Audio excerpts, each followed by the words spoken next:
All right, good morning, everyone, and welcome to the City of Alpharetta's Design Review Board Workshop Session. Today is Friday, June 20th, 2025.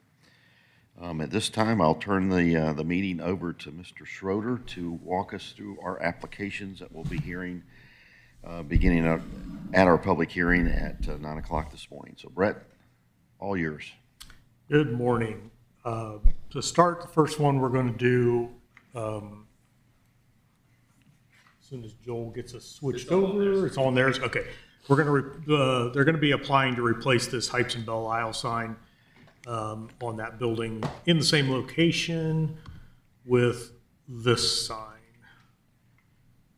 So what they're currently asking to do is, if you're familiar with the push-through acrylics, so you've got a flat panel with cutout letters, and then they heat up acrylic and force it through it, and then put opaque vinyl on the front, so you get an edge of illumination, sort of a halo, but a little more delicate than halo, because you don't get the big glow behind it. You just really get a little bit around the letters. So that's what they're going for. A little different look than what the Belle Isle, because Belle Isle just did channel letters. Much different one.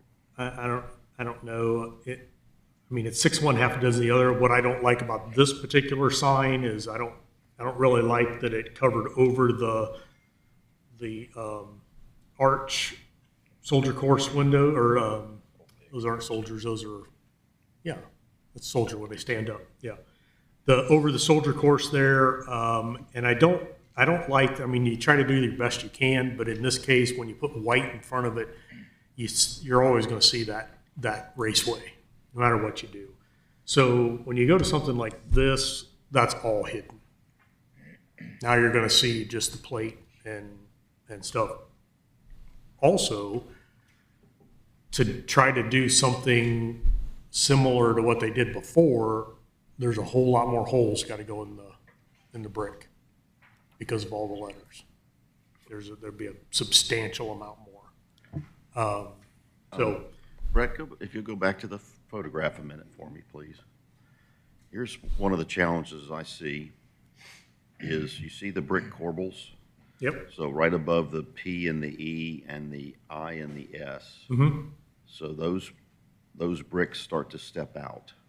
Yeah, right above the S. Yes, they project out a certain distance. Yep. So I don't know how you're going to get a flat panel in there.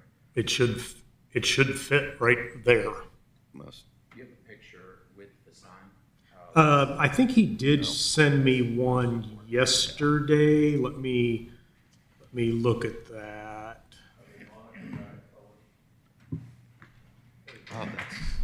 Oh, that's not. It's too small. That's off. That's not right scale. The distance from the bottom of the arch to the base to those window sills is about 30 inches, 32 inches, or something like that. So that's way out of. Oh, you mean it's actually bigger than what they showed? 3, Oh yeah. 4, 5, 6. You said So 6 courses of brick is 16 inches. 16, and he's got almost 7 full ones there. His sign shows 29 or 30 inches on the inner package. So something's not right. It says 24 on this picture. Yeah, it says 24 here. Yeah, we'll just ask him. Okay. I all right. actually like the fact that it doesn't cover up any of the architectural absolutely. features. And I think that even if it got bigger, as long as there's as long as there's at least 8 inches above the arch and below the corbelling, it'll probably look. Yeah, I think in this picture, you could probably come down a row or two and go up a row or two and still be fine. Something is very fishy with that photo. Fishy. Very fishy, because there's only 1, 2, 3, 4, 5, 6, 7, 8. There's only 10 courses of brick between the top of the arch and the bottom of the window sills in the photograph I took. Is this the side of the building or the front of the building? I don't know. That's the side of the I building. think this is a sign on Old Main Ah, Street. this is a different elevation then. It's not Yeah. on the front of the building. Oh, it's not? I don't think so. Can I thought it ask? was, Or is this the back? This is the back of the I building. thought it was the old Milton side. Yeah. This that's- faces the parking lot, I think. Because the pots, the planted pots are even different on this one. Yeah, Something. yeah, I'm not really sure. We'll just have to ask him where it's going. Can I ask, is it a gray yes. background with forest green lettering? Is that what? That's what it appears, yeah. I don't like that at all. I think it's to represent probably like the aluminum stainless kind of look, I'm gonna guess. But I don't know. Printout of It's this? just a 'Cause we very could bleh actually draw it science to me. scale. Yeah, For I don't it know being, how that's a iPad very was prominent corner too. yeah, unless it's going on the back, Yeah. facing the parking lot. So, Okay. we'll see. All Do right. you think after the workshop, someone could just print this picture out? Because we could actually draw it to scale. I know that's not our job, but to just see what Traditional classic. the size looks like. I don't have my Yeah. iPad with me today. Okay, Yeah, sorry. I can do that. Numerous questions on this one. All right. All right, so, Yeah, see, that's the back. I think that's the back of the building. This is the parking lot. next we have Kids Are Kids. Kids Are Kids is out on Webbridge Parkway, just across North Point. Kind of sits up the hill, it's got their stormwater retention in front of it. So this is a current look, and they want to, Kids Are Kids is gone, and Ivy Kids is taking over, and they have a little more, a Contemporary. little more utilitarian, a little more commercial feel to their buildings. They've got one over in Johns Creek that's a new build, looks just like a regular retail building.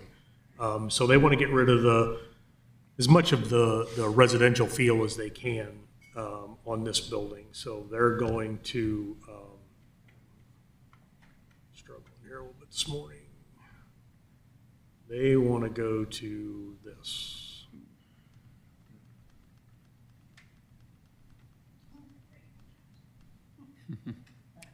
Not really sure that the colors are exactly right, but again, we will want to see those in person. So to evaluate that. And in a couple of the pictures we found when Richard and Frank and I met, that some of the pictures show this water table down here and others don't. So got that little bit of a question. When I met with them originally, the water table was up at the windows, similar to these bushes, and I said, no, that's silly to do that if they're going to be hidden behind those bushes. So,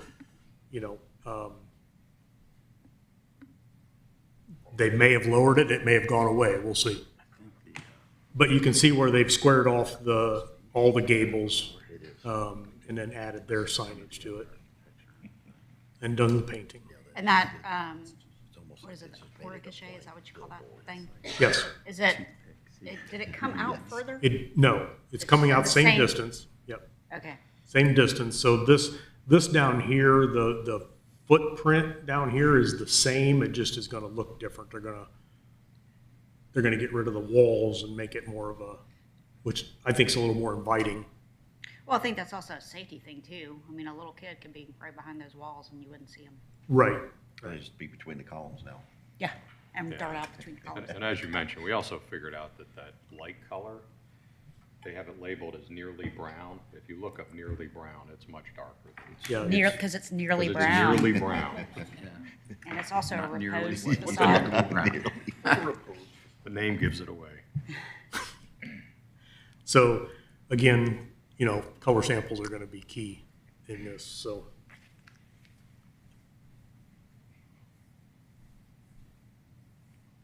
They put in a lot of plans here, but this is the demo, and then the rebuild will be right back in the same spot, just different shape. They initially had thought they wanted to take the entire roof off of the building and make it one flat sloping roof to the back. And obviously, when the owner got the pricing of that, he decided to stay with the roof that's on there. So,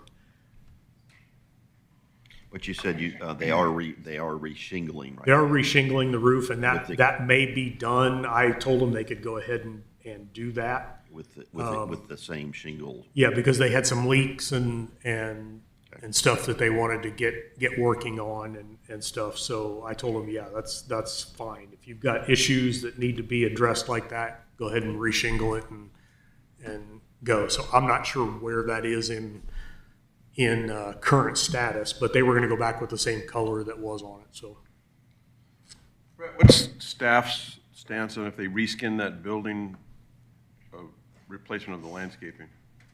well. There's not a lot of good landscaping out there. And we worked with the previous owner for years to try to get it to where it was supposed to be. In fact, he had some violations and some different things over the years. So I think they're prepared to step it up a little bit and So can we require a landscape plan to be approved by staff? you can.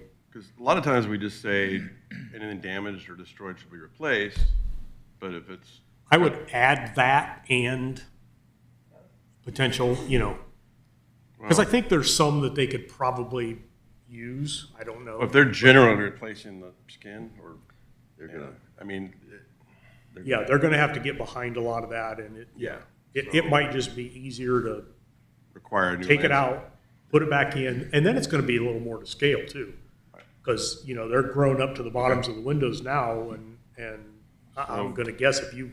But it wouldn't, I'm just trying, so they don't have to come back to DRB with a plan, just You have could do staff staff. approve it? Okay. We could do stuff. All right. This isn't really a required design review board area. We stop at North Point, but since it was a pretty good change, Kathy and I both said, let's let this one go to you guys and just make sure, because I think the scale of this has to work right. And so what I was seeing just wasn't, I didn't know if it was quite right. It looked a little too big to me, but it's quite It he- is. quite heavy. I feel yeah, like, and in yeah. some of them, some of the images, the columns make it look really spindly. That's exactly what I think. So,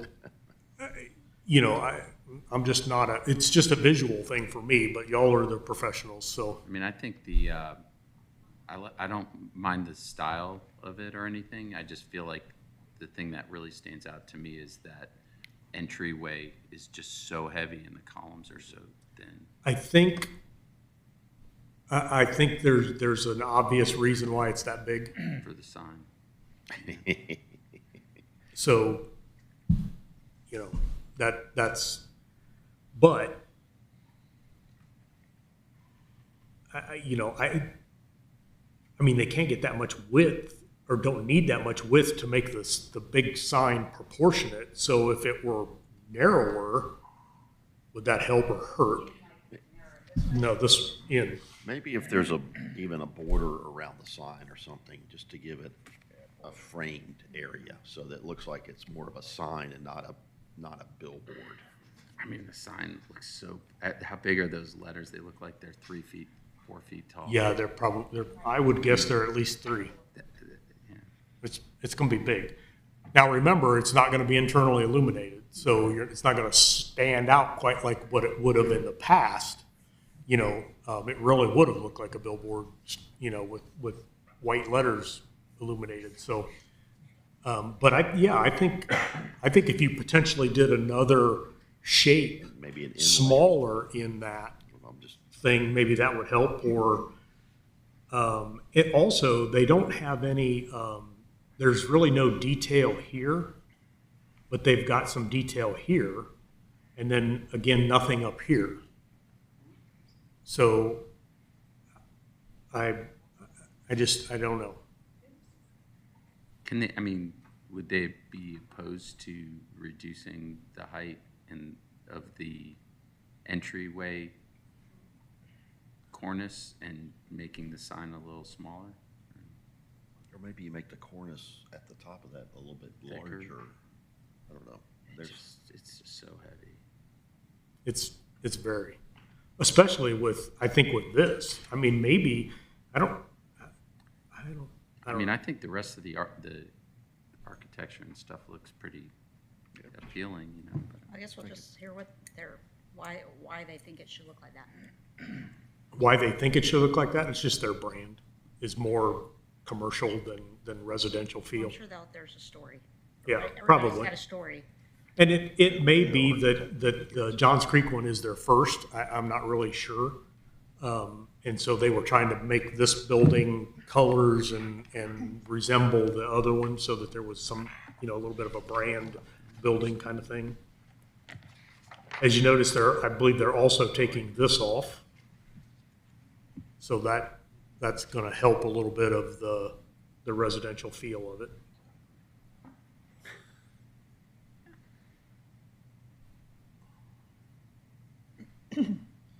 9 foot, there's a 9-foot height to the bottom of the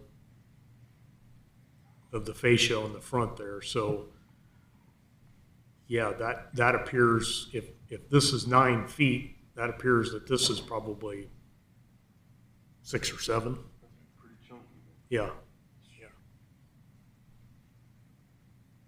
I wonder if they could just raise this, leave the top where it is. They may be trying to keep the top, you know, because it was a gabled area there. Yeah. Maybe they're trying to keep the same gable, the peak of the gable at the It height. could be back here, and so, but if they raise this part, it wouldn't real, I mean, they're still gonna have to do some fill in or something underneath where the gable was, so. Agree, yeah.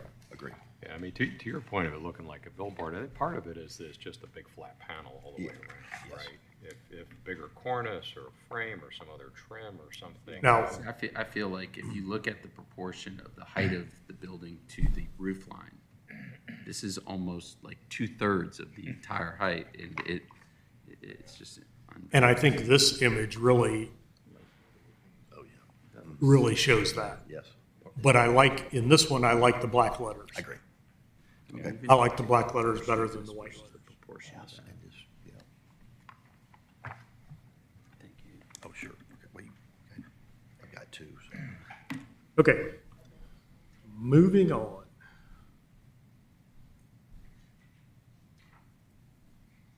Moving to This is the McManus house.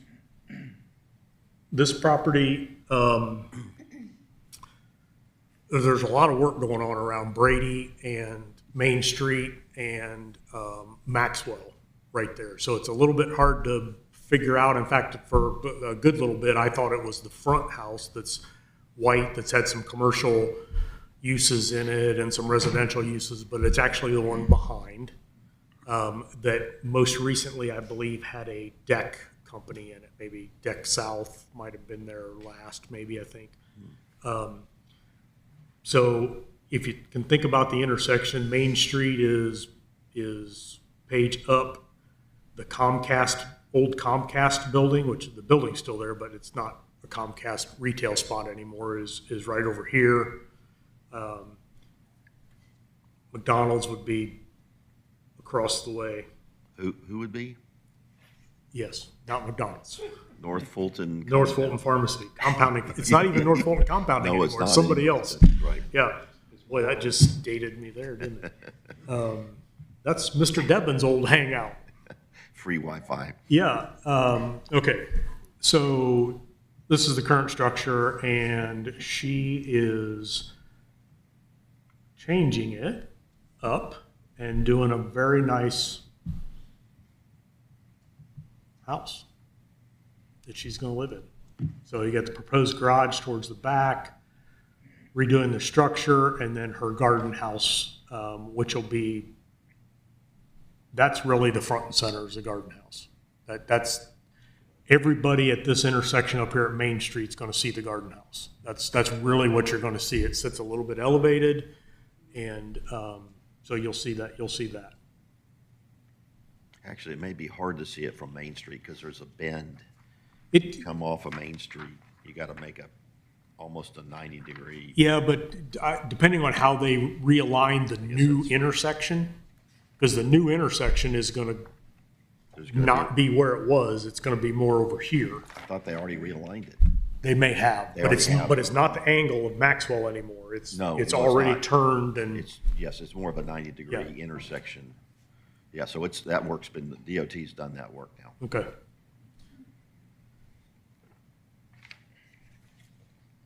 Some landscaping, Well, it's always good to see a kind of an older residence be yeah, refurbished. reused, absolutely. It's a great use of that prominent location.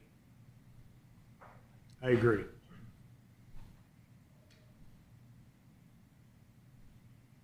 So this is the front of the house. Brad, I took some pictures. Did I send those to you too? Maybe. Did you? Okay. And then this is the garden structure, if I'm remembering correctly. And the garage.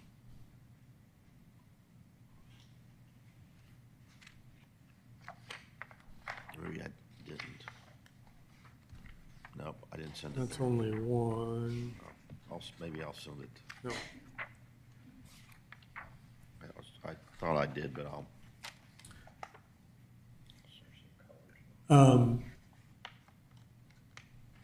Not really sure what to say about the colors. I mean, I can appreciate putting some color to a house in touches like this, like she's done, you know. So I don't know. I hope the colors come maybe not quite so pink and maybe not quite so Kelly green, maybe a little bit darker on both of them, but you know, again, it's a residence. Yeah, So Being this is downtown, though, almost, it Well, is downtown, technically but it's like almost not. it's in the overlay, though. Yeah, It's- yes, it's right on the edge. But be. we have some very,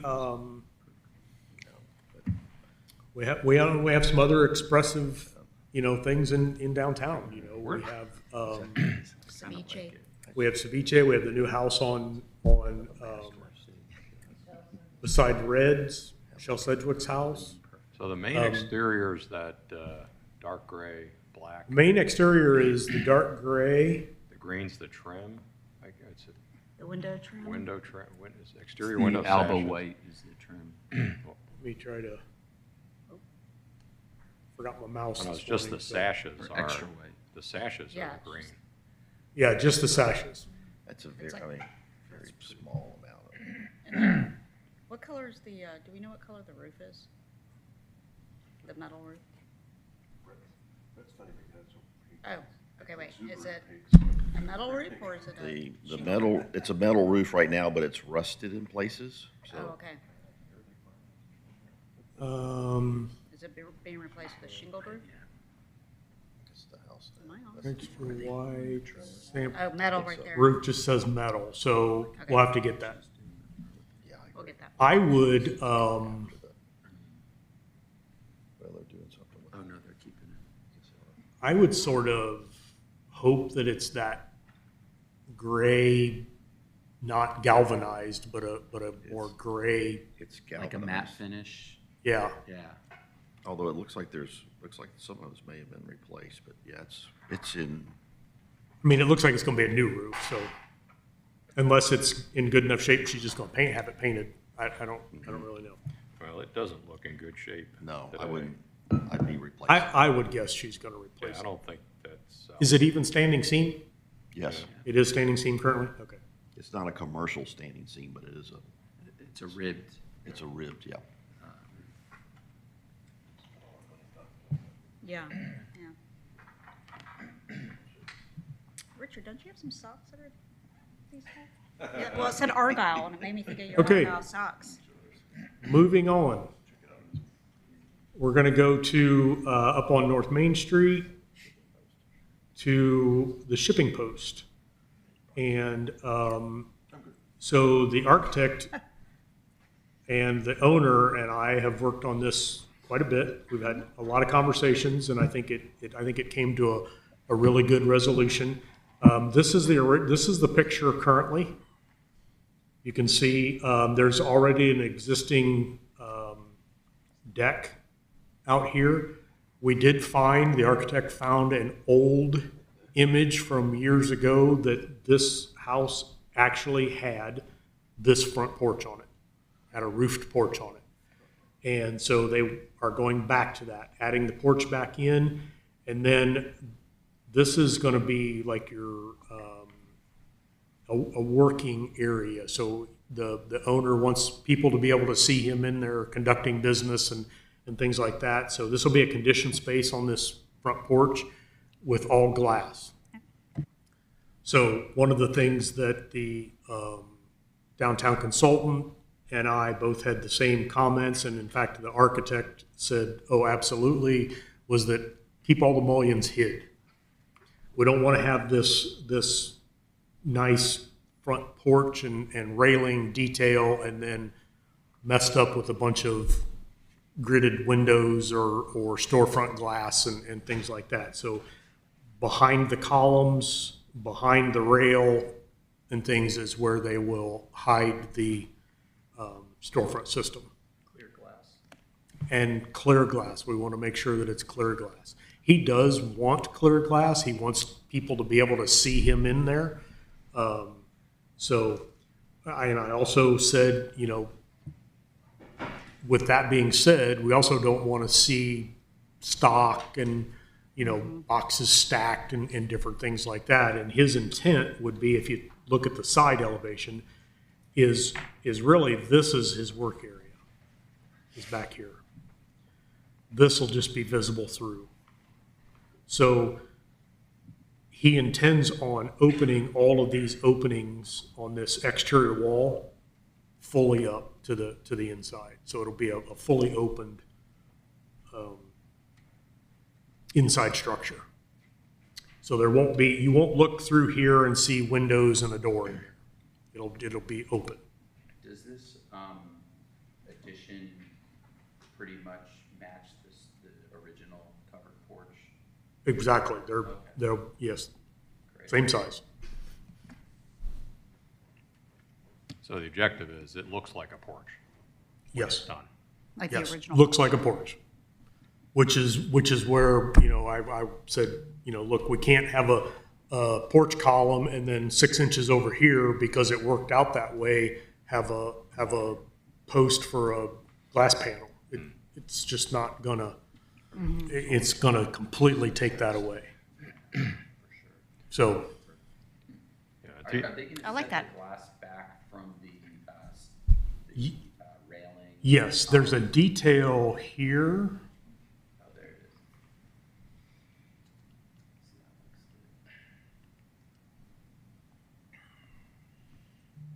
Where you can see where the railing and stuff is, and then here's your glass panels. So you're actually gonna get a little bit of shadow and depth and stuff. I think it's great. Yeah, And that it's would almost- be the hope. Yeah, it's almost deceiving because they showed the glass as blue, where really it's hopefully gonna disappear a bit. Yes, yeah. But I felt that it was key that he Make it, put it out there that there's definitely going to be glass there. And I think that's why he turned the color a little bit and, you know, did the little Just to call it striping out. thing on it to show some reflection or whatever. But yeah, I would say, and staff agreed as well, and Norm, that clear is going to be the thing. And the direction it's facing, he's going to get some morning sun, and after that, he's not going to be worried about heating from the sun, you know, during the day and stuff in the big windows, because it's going to be behind him, overhead and behind him. is the siding, is that like hardy plank siding or something? under- Below Below the columns? um, That was identified. That's McManus. Almost. You're going I wrong. don't know if you Brick. can see on the. No, 'cause- I don't know. oh, so that's existing? This is existing, yeah. So, but since they're going to make it a conditioned space, that's going to have to be sealed. Yeah, So, you know, you can't have a deck floor out there with a conditioned space. I mean, I guess you probably could, but We do, you'd lose a lot of, but we put Insulation. LVP on top of our deck flooring. I think one of the challenges we face always is for some of these businesses that have the clear glass on the front is like from where the handrail is, that becomes a storage area for boxes and other things. So yeah, and with it's kind this, of nice to have the railing to diminish if there Yeah. is something stored down there.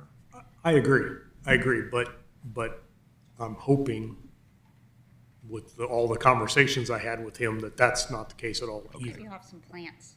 That, yes, he has,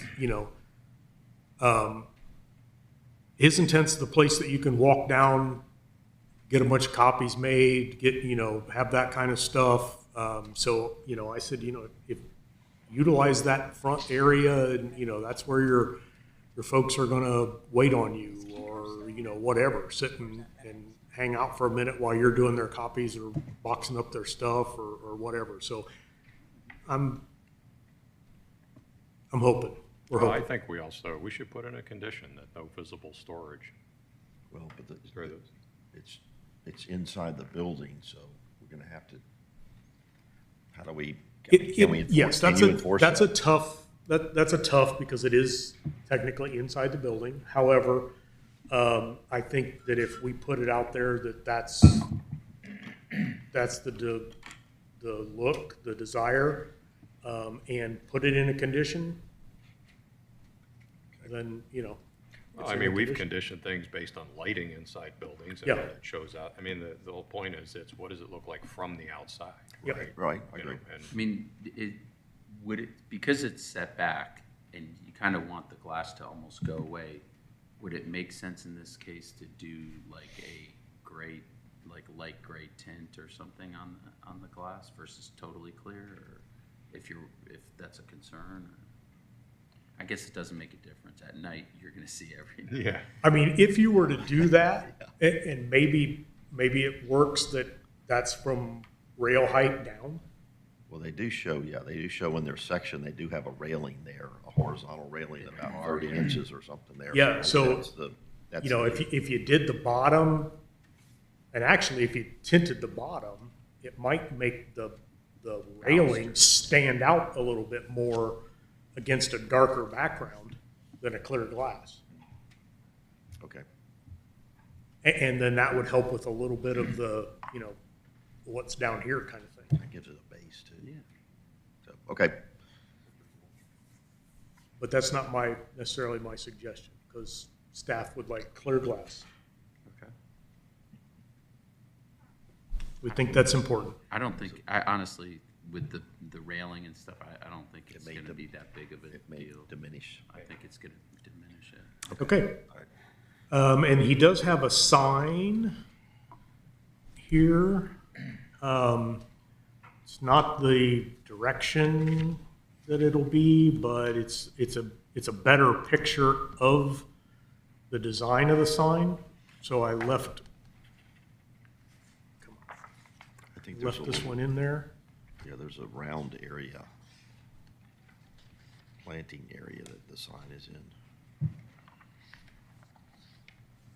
So you can see there's some depth detail here, which I told the sign guy, I said, that's going to be pretty key. That the red background here can be flat, but let's make sure that we get that depth in the build and the depth in the letters, because that'll be what makes the sign nice.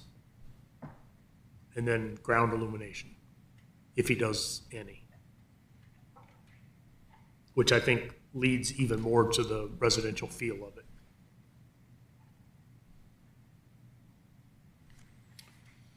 That's that. Okay, That's your meeting. any other questions for Brett this morning? All right, there being none, let's, Oh, there is landscaping in here. I'm sorry. yes, there is, and that There is shows, landscaping in and that shows where that sign, the monument sign is. All right, let's adjourn the workshop session this morning. Go get your coffee cups filled, get ready, and we'll get started in 5 minutes, please, for the public hearing. Without an iPad here, I feel kind of. I know, and I forgot.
All right, good morning, everyone, and welcome to the City of Alpharetta's Design Review Board.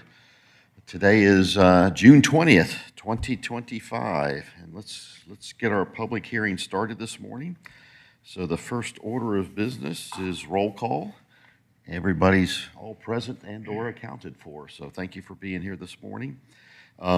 Just a gentle reminder, if you'll turn off or silence your phones for us, please. And then if we'll stand, we'll face the flag, and we'll have the Pledge of Allegiance, please.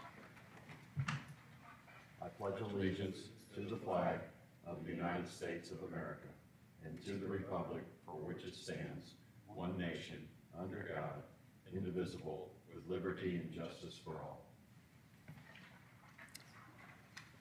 All right, thank you for that. Next up is any items from staff this morning? Just Anything remember from to turn your microphones on when you speak, including Brett. Okay, very good. A microphone reminder, all right. Anything else, Ellie or Brett or Joel? All right, very good. Okay, any items from board members this morning? Anything? I'll tell you, I'll ask for a little bit, can we get an update on how you're doing with looking at the guidelines and or meeting and or making some proposed revisions? Silence. Well, I know. We're doing great. So that's the landscape piece. Okay. I know we need to meet, talk about the signage piece of that. I'm looking at Holly, so Holly and I are doing that.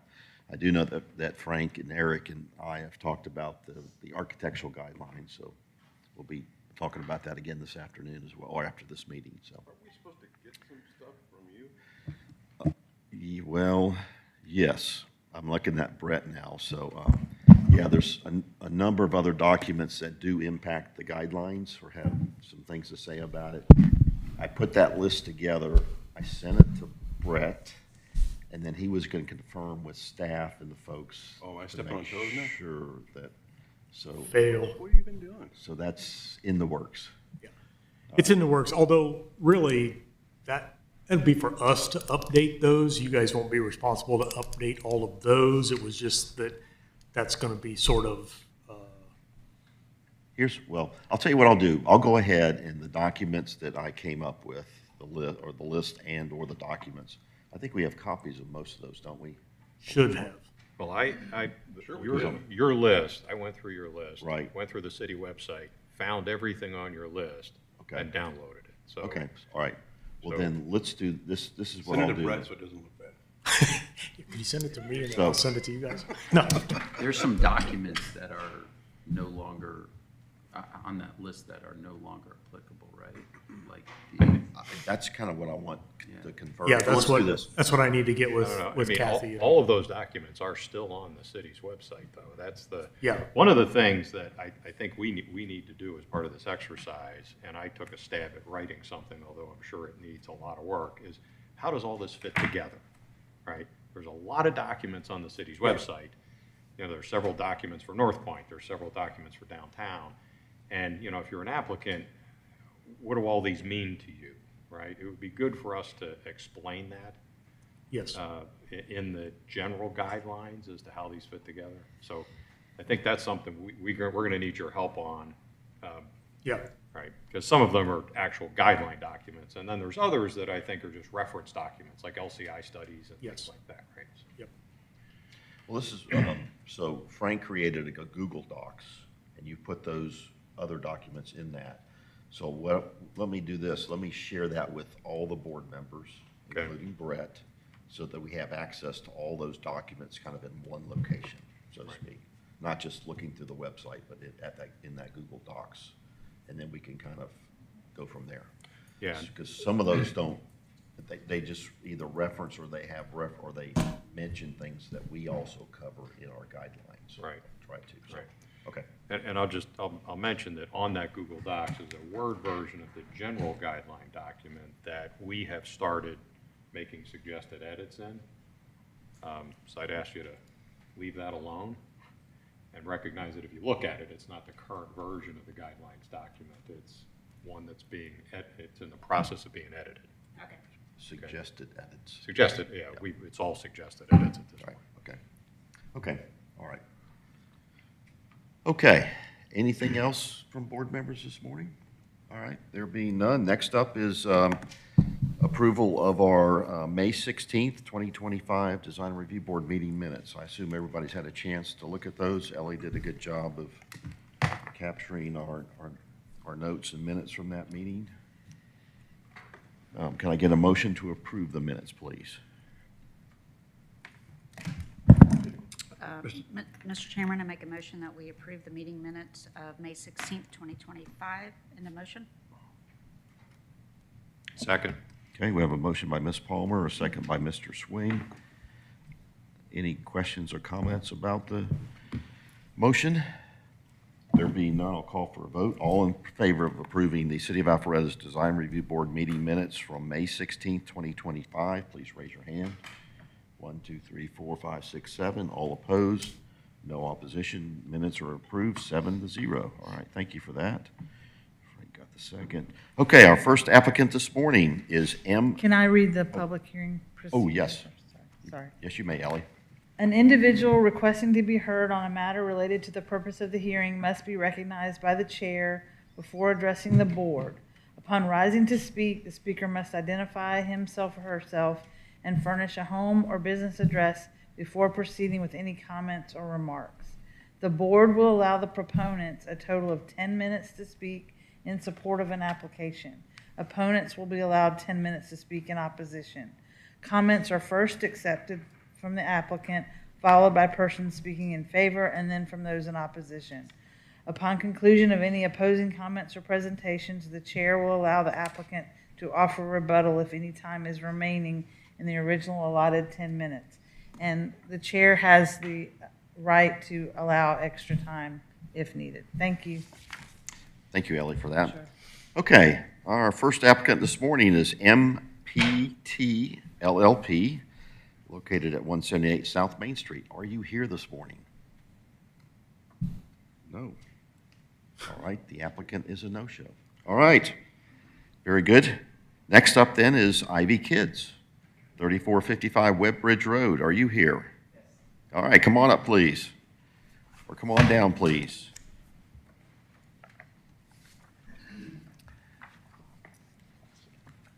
And if you'll make sure you speak into the microphone, introduce yourself this morning, and then give us an overview of what we have in our packet today, please.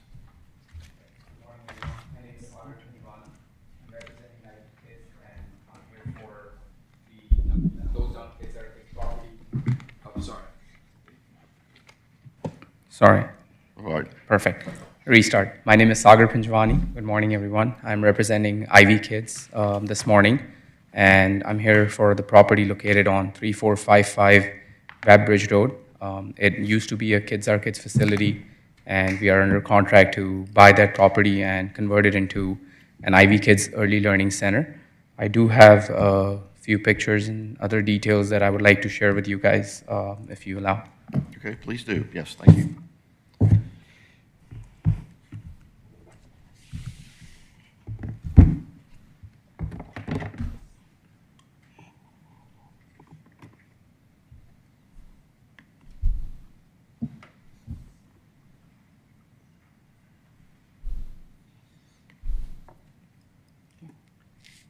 There you go. Okay.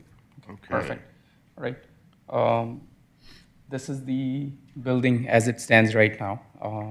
We will be proposing to convert this building into an Ivy Kids Early Learning Center, and this is what we are proposing to do with the building. The major changes are coming from a deletion of the existing porte-cochere and reinstalling a new porte-cochere face with a more rectangular and more modern, sleek style.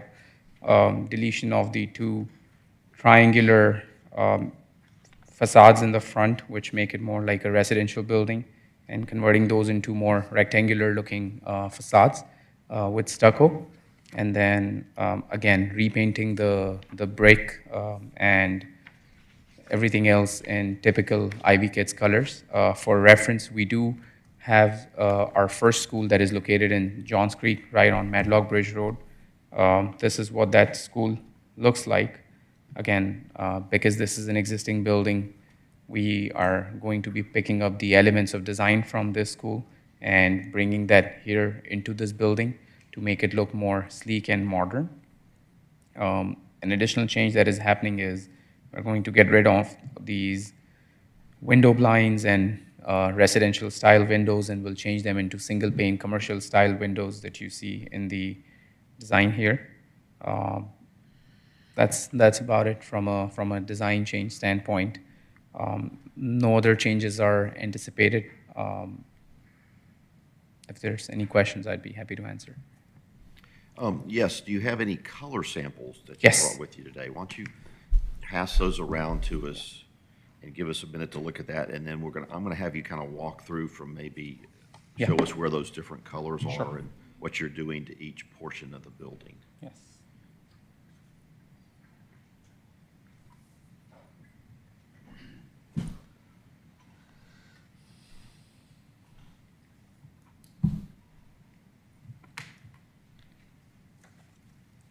So the base color of the bricks, which is right here, let me see if I can open this PDF, sorry. One second.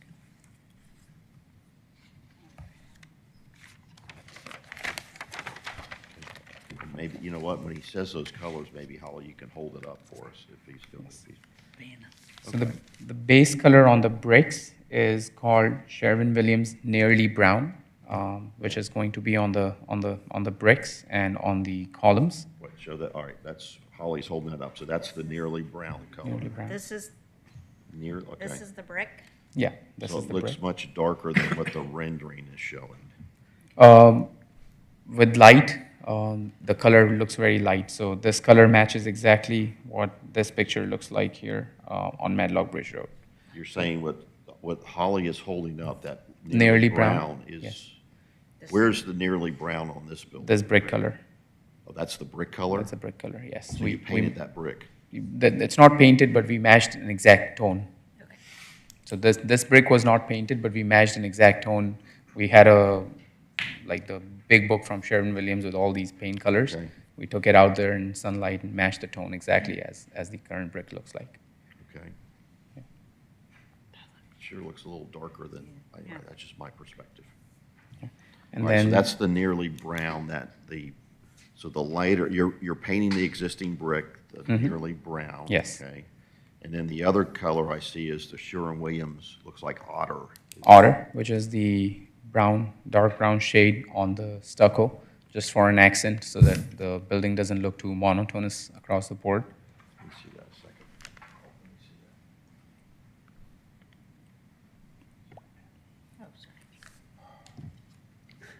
That's pretty close to the, just hold it up to the Just stem. doesn't have the red. Oh, red. So that's the otter color. Yes. All right. Holly, can you hold those two up together for us, just? Okay, so that's the, kind of the contrast, all right? The color that's right behind the sign, it's called Panda White. That is Okay. the light white color. That is going to be in that porte-cochere space. And then there's an accent color with porte-cochere, that's the strip trim level running on top. That's called Poised Taupe. So those are two colors that would go with each other as accent colors. And would you hold the Panda White up against that? Thank you, Holly. Holly, you're doing a wonderful job. Thank you. You call me Vanna. She could be on Wheel of Fortune. Okay, very good, all So- right. This is the trim around the signage? Yeah, it's just one line on Band? top of the signage. It's going to be a band, Okay. just for accent purposes. Again, this is how it is here. With sunlight, you cannot make out all these colors in this picture, but when you see the building in person, it gives a very nice look. It's interesting, too, I'm looking at the Johns Creek location, it has a water table at the base of the building. Yeah, Are you planning on doing that for this facility? Because there was something shown in our package that did have a water table. No, so we did send a new elevations, but we won't be able to with the building height in person. It would look a little bit awkward if we tried to do two different tones or changed anything. We went out there with our GC and took a look at it, but wouldn't be a possibility and won't look architecturally decent if we did that. But you are trying to do that on your columns, for instance, that hold up the porte cochere. You're doing some sort of maybe a cast stone. On columns too, in the picture that I have on the screen, it is going to be brick all the way with a trim line of brick that goes around. Okay. It looks like it's a little bit wider at the base of the column, right? Probably, yes. I can look at the exact plans.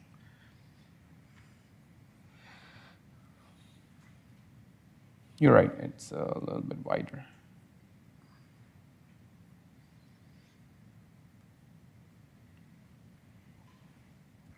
Yes. Here's the colors. Oh, yes, okay, thank you. Signage. Do you know, or can you find it on one of your plans? We found that dashed line's a 9-foot height. What's the height of that portico? So the porte cochere, if we go back to this building here, it's probably You Right. don't have an actual, like, 48 inches, 60 inches? I can- What it is on the front or the sides there to, I can get back to you. I don't know if it is shown on these plans, but it matches up with the building height as that's the goal. Let me see if it shows here. Porte cochere shows 9 feet. So you're asking about this height? yeah, that height right there. Okay, I think I had that. Let me pull it up. Give me one second. There you go. Yeah, makes sense. Especially if it's going to be, yeah. Okay. I like that.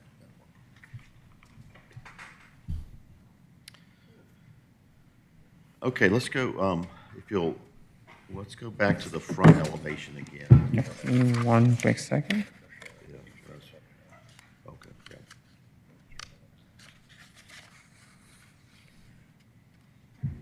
Brett, I think it would be about 8 feet, 6 to 8 feet, between 6 to 7 feet, I'm assuming, because on the sign drawings that I shared, the sign is about 63 inches, and the sign sits in the center. So I would add about 1.5 feet to it, assuming that makes it about 7.5 feet, give or take. I can get the exact measurement for you, Okay. but this is what.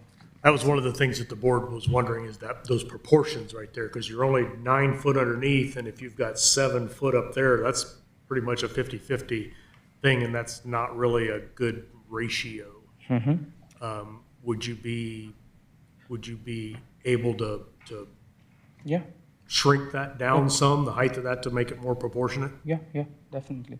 So our goal was to line it up with the roof line. And again, if you look at this porte cochere right now too, it goes very, very high. Okay, so, sorry, I'm sort of taking over a little bit here, That's but, that's right, Brett. so You're on asking that the same- picture, the peak to the bottom, you're not, that's exactly what you're going with forward. No, we will It's delete coming, it's. Gonna be it's- smaller. We will try to match it up with the roof line so that the building looks proportional. But let's see if we can look at Johns Creek. So with Johns Creek, we are going to have a similar feel where this sign band is smaller and you have more space underneath. So I believe this is about 12 feet and 6 feet here. Yeah, It's so- about 1:3. Yeah, so And we'll so you maintain can that shrink proportion. the current one to make it a Make little it bit more, yes. more proportionate. Yes, and I can get you exact measurements of that to make sure you guys are comfortable with that before we submit the plans. All right, so- Yeah. Go ahead. So he said this one's about, is Well, about it's- 1/3 and 2/3. Yeah, and that's- 2/3 and underneath, that's- 1/3 on top. And that's a good proportion. And of course, the width of the columns impact that as well. Yeah. So let's go to your proposed elevation now okay. All So right. if that bottom is 9, Oh, you're saying that bottom, so that bottom opening under the porte cochere is 9 feet. there's, on another image, he has the fascia. Remember, the fascia image is at 9 feet. Could you go to the Right actual there. proposed building elevation, because Well- the perspective is a little bit skewed a bit. Yeah, so he's showing this is the one that showed that The other thing- baseboard at 9 feet. So if that's 9, then if that's 2/3, then it'd be, 4.5 to 5 feet on top. yeah, about 4 feet up. And it looks, okay. I would be cautioning, I don't know what type of buses or vehicles you're gonna pull under the porte-cochere.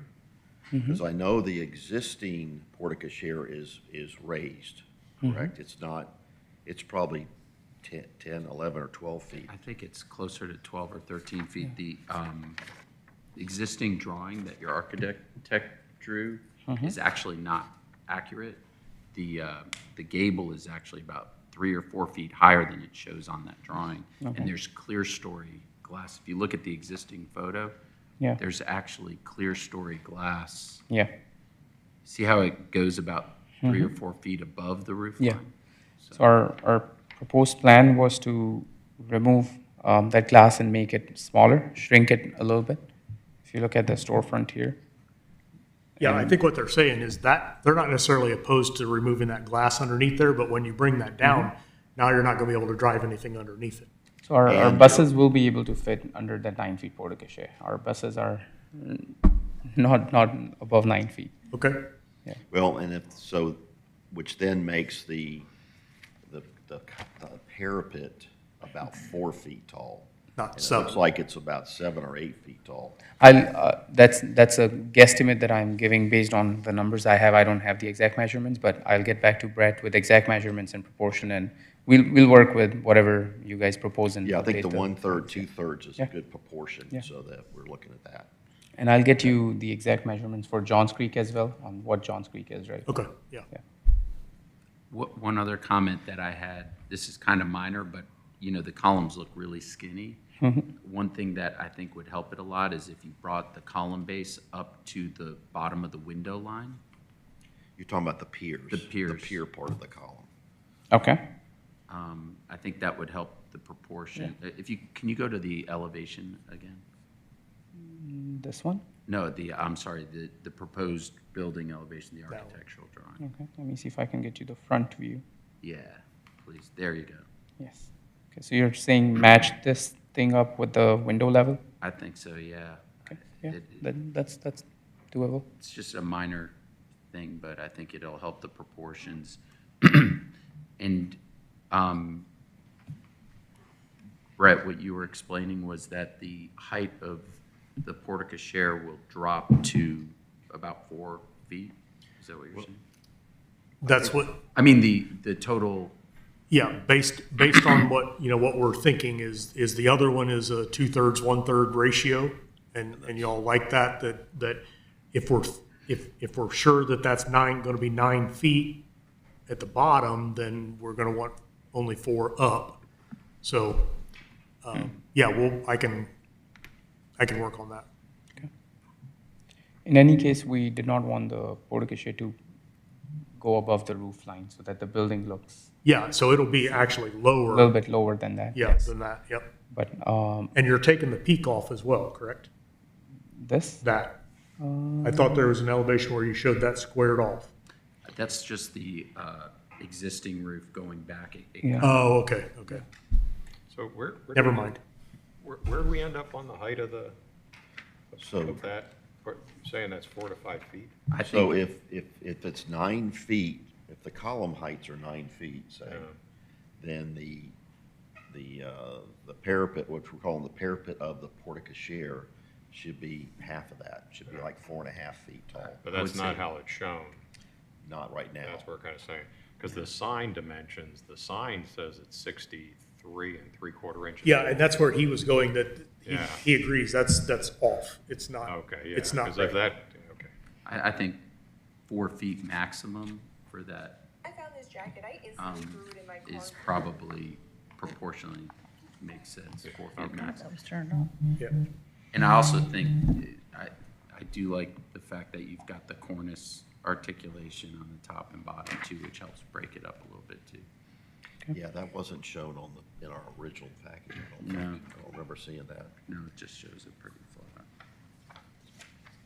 Okay, and then looking at where the two existing gables were that you're replacing, and where is it the otter color? What's that darker brown color? Order. What material is that? We were recommending either stucco or EFIS based on the code and guidelines. Is there a preference that And those are gonna then protrude out aside? a little bit? Yes. Okay. So you're adding on to the building a little bit, just Yes. a foot or so? Just for accent purposes. Okay. And then you're putting a roof over those. What's your roofing material on top of that? We'll match it with the existing roof material. I think it's roof shingles.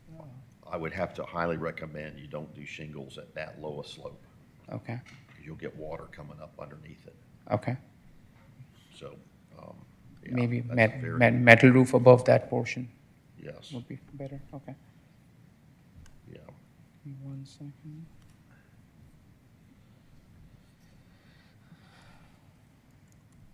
Okay.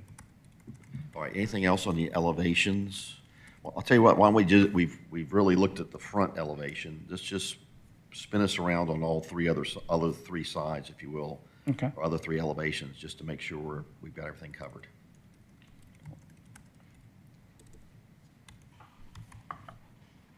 So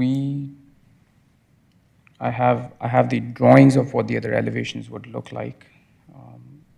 Not necessarily the elevation plan, but again, what we were going to propose there is making sure that we paint and match the colors that are the brick color, which is the nearly brown color on the bricks on all the sides. And then the change was in the windows. The windows currently are the residential style. We were going to replace those with single pane commercial windows that are being shown on the front, and then paint a trim color on the roof line right here that goes so that it just gives some sort of an accent to the sides as well. But no major architectural change besides paint and windows on the sides and the back. And are the existing doors, for instance, are they primarily glass? Or are they They're- solid? Yes, so let me see if I can show what the doors are like.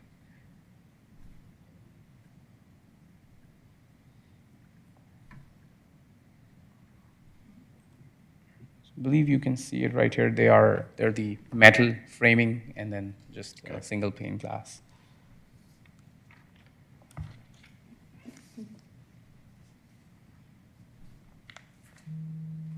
And the dumpster enclosure, Mm-hmm. the brick dumpster enclosure, what are you doing to that? Paint and match the color tones with the building. Okay. Yeah. All right. Anything else happening on the exterior elevations? Not, Okay. not apart from that, no. All right. And from signage standpoint, we typically in Johns Creek, our signage is Ivy Kids on the front fascia and then Early Learning Center on the side. In this design, we have shown the entire sign on the front face. Again, I will have to look into code to see if it's allowed to have signage on two different faces on front and side, but if not, then we'll maintain what we are showing here. If it is, then we can break that apart and just make it a little bit more cleaner look on each side. How many road frontages are you on, do you have? You just have one, I believe, one, right? So yes. you'll be allowed to have one. One sign, yeah. In that Okay. case, yeah, we'll stick with what we are All showing. right. Any other questions about exterior elevations and materials? Well, on the sign, I was trying to look at the detail of the sign construction.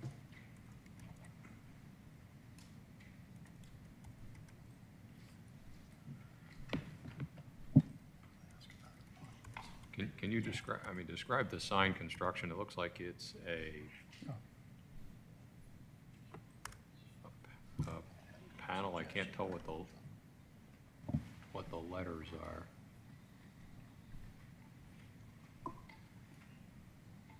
So the sign will be direct mounted backlit channel letters to the porte cochere stucco.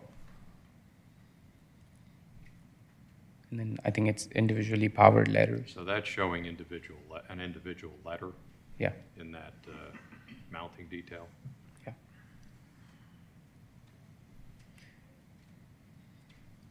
Okay. All right, so So we don't do so there are the three board inch- behind it. 3-inch deep letters, inch and a Mhm. half standoff, Yeah. backlit. So the actual size of this will all shrink.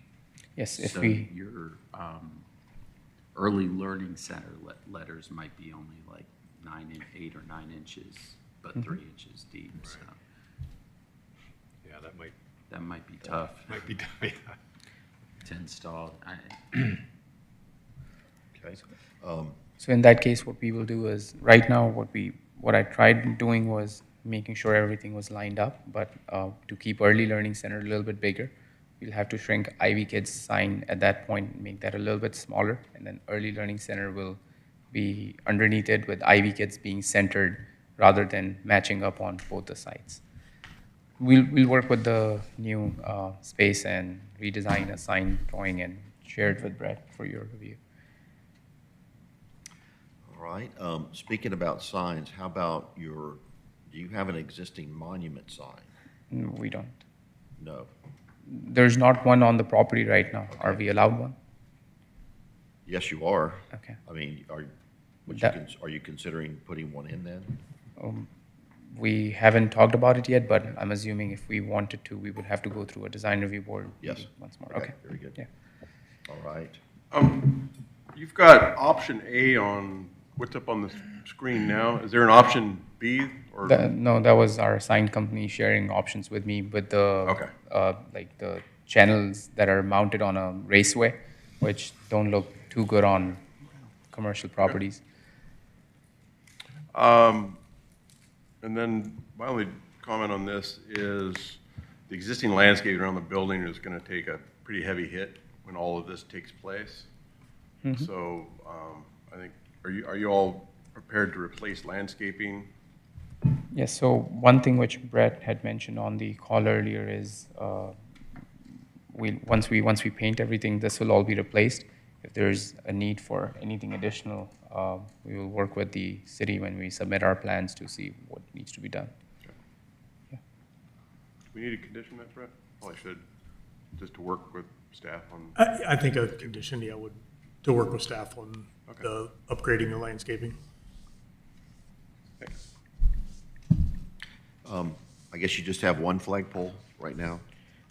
That flagpole would have to move somewhere because once we bring the porte cochere a little bit forward, that would be touching the porte cochere at that Oh, you're point. bringing that porte cochere all the way out to that? So yes, Wow, I thought we were, okay. so it becomes, instead of a single lane, it becomes a 2-lane porte cochere. Ah, And then the columns, where did that go? Go back to that side picture that you had. This one? No, that photo. You had a side photo. Okay, That one. yes. So are there steps that can come up from the parking lot to get into the? Right here somewhere, hidden there. Okay, so, all right. So those will remain. Those will remain, and the porte cochere will drop in these two spaces right The here. flagpole, I assume, will move. Flagpole will have to move to either the left or right, depending, yeah. okay.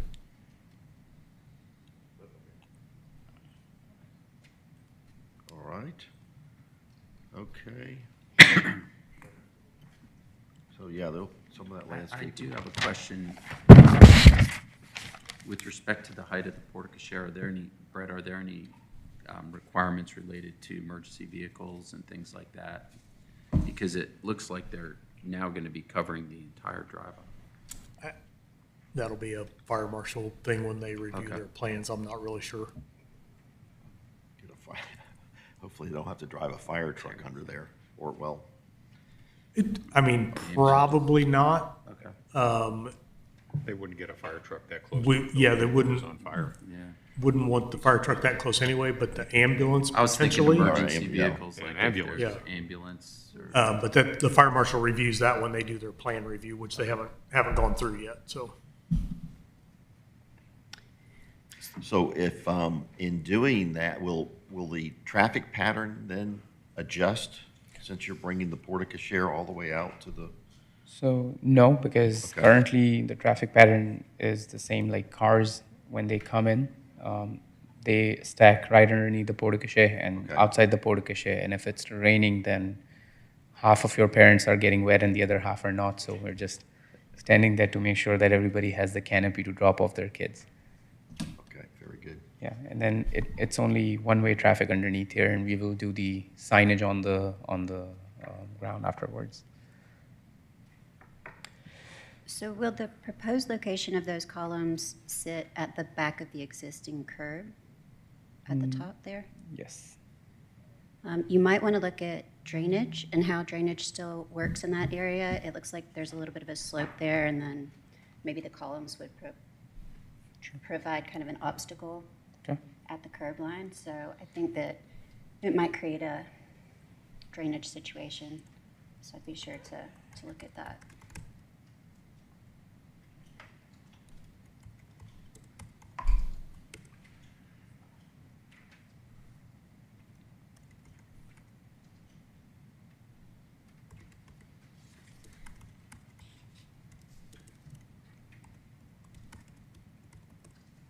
Sorry, I'm just taking notes with That's very good. all the comments.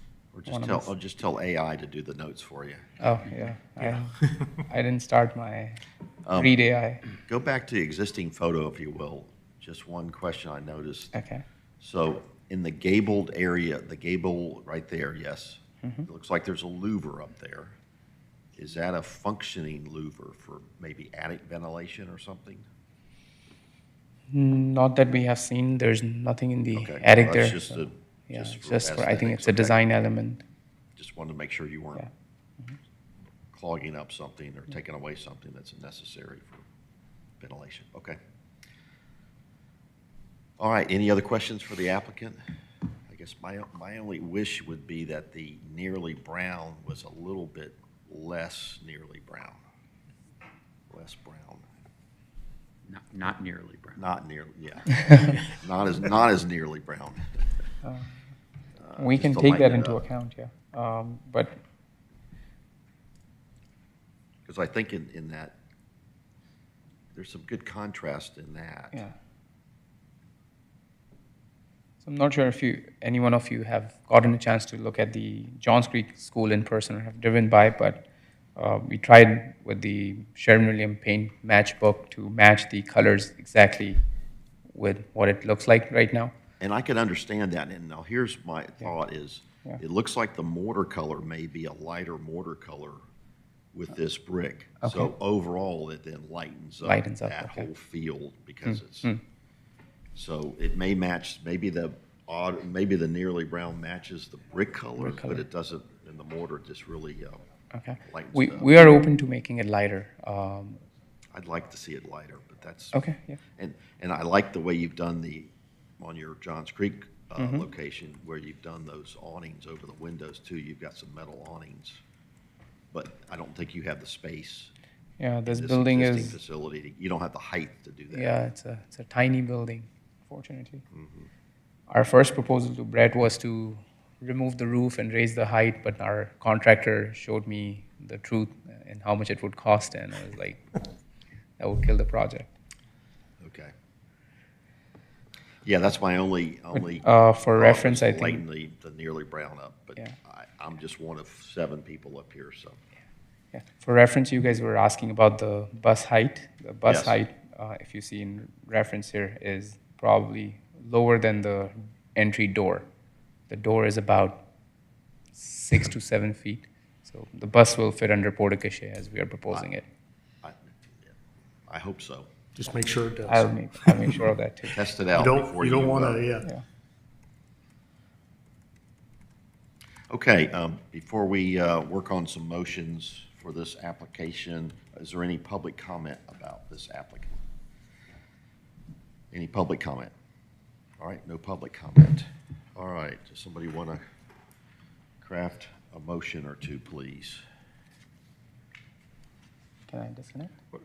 So what is the terminology for that top part of the portico share? How do we I, want I to? would say that the height of the portico covering, Can I propose, the clearance under portico and the sign band to be in a proportion?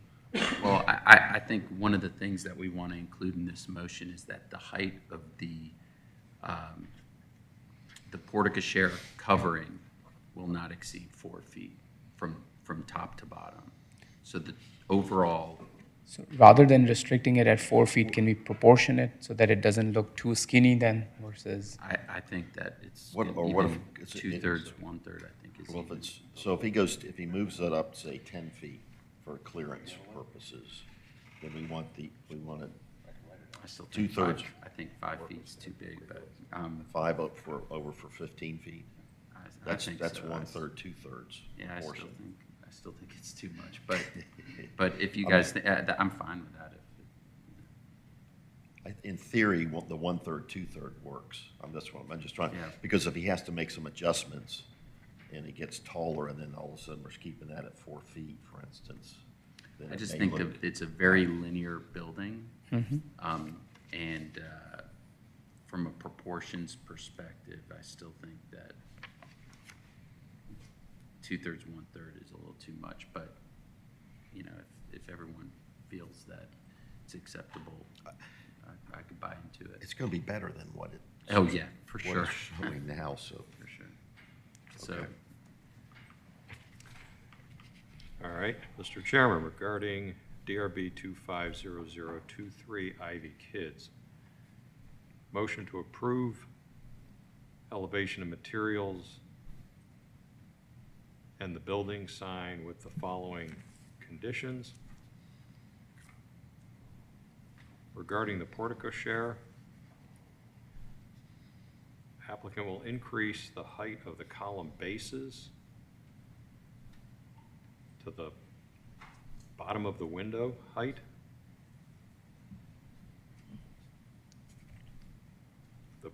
The top of the portico share will be scaled to be 1/3 of the total height of the portico share. And the sign will be scaled to fit the new size.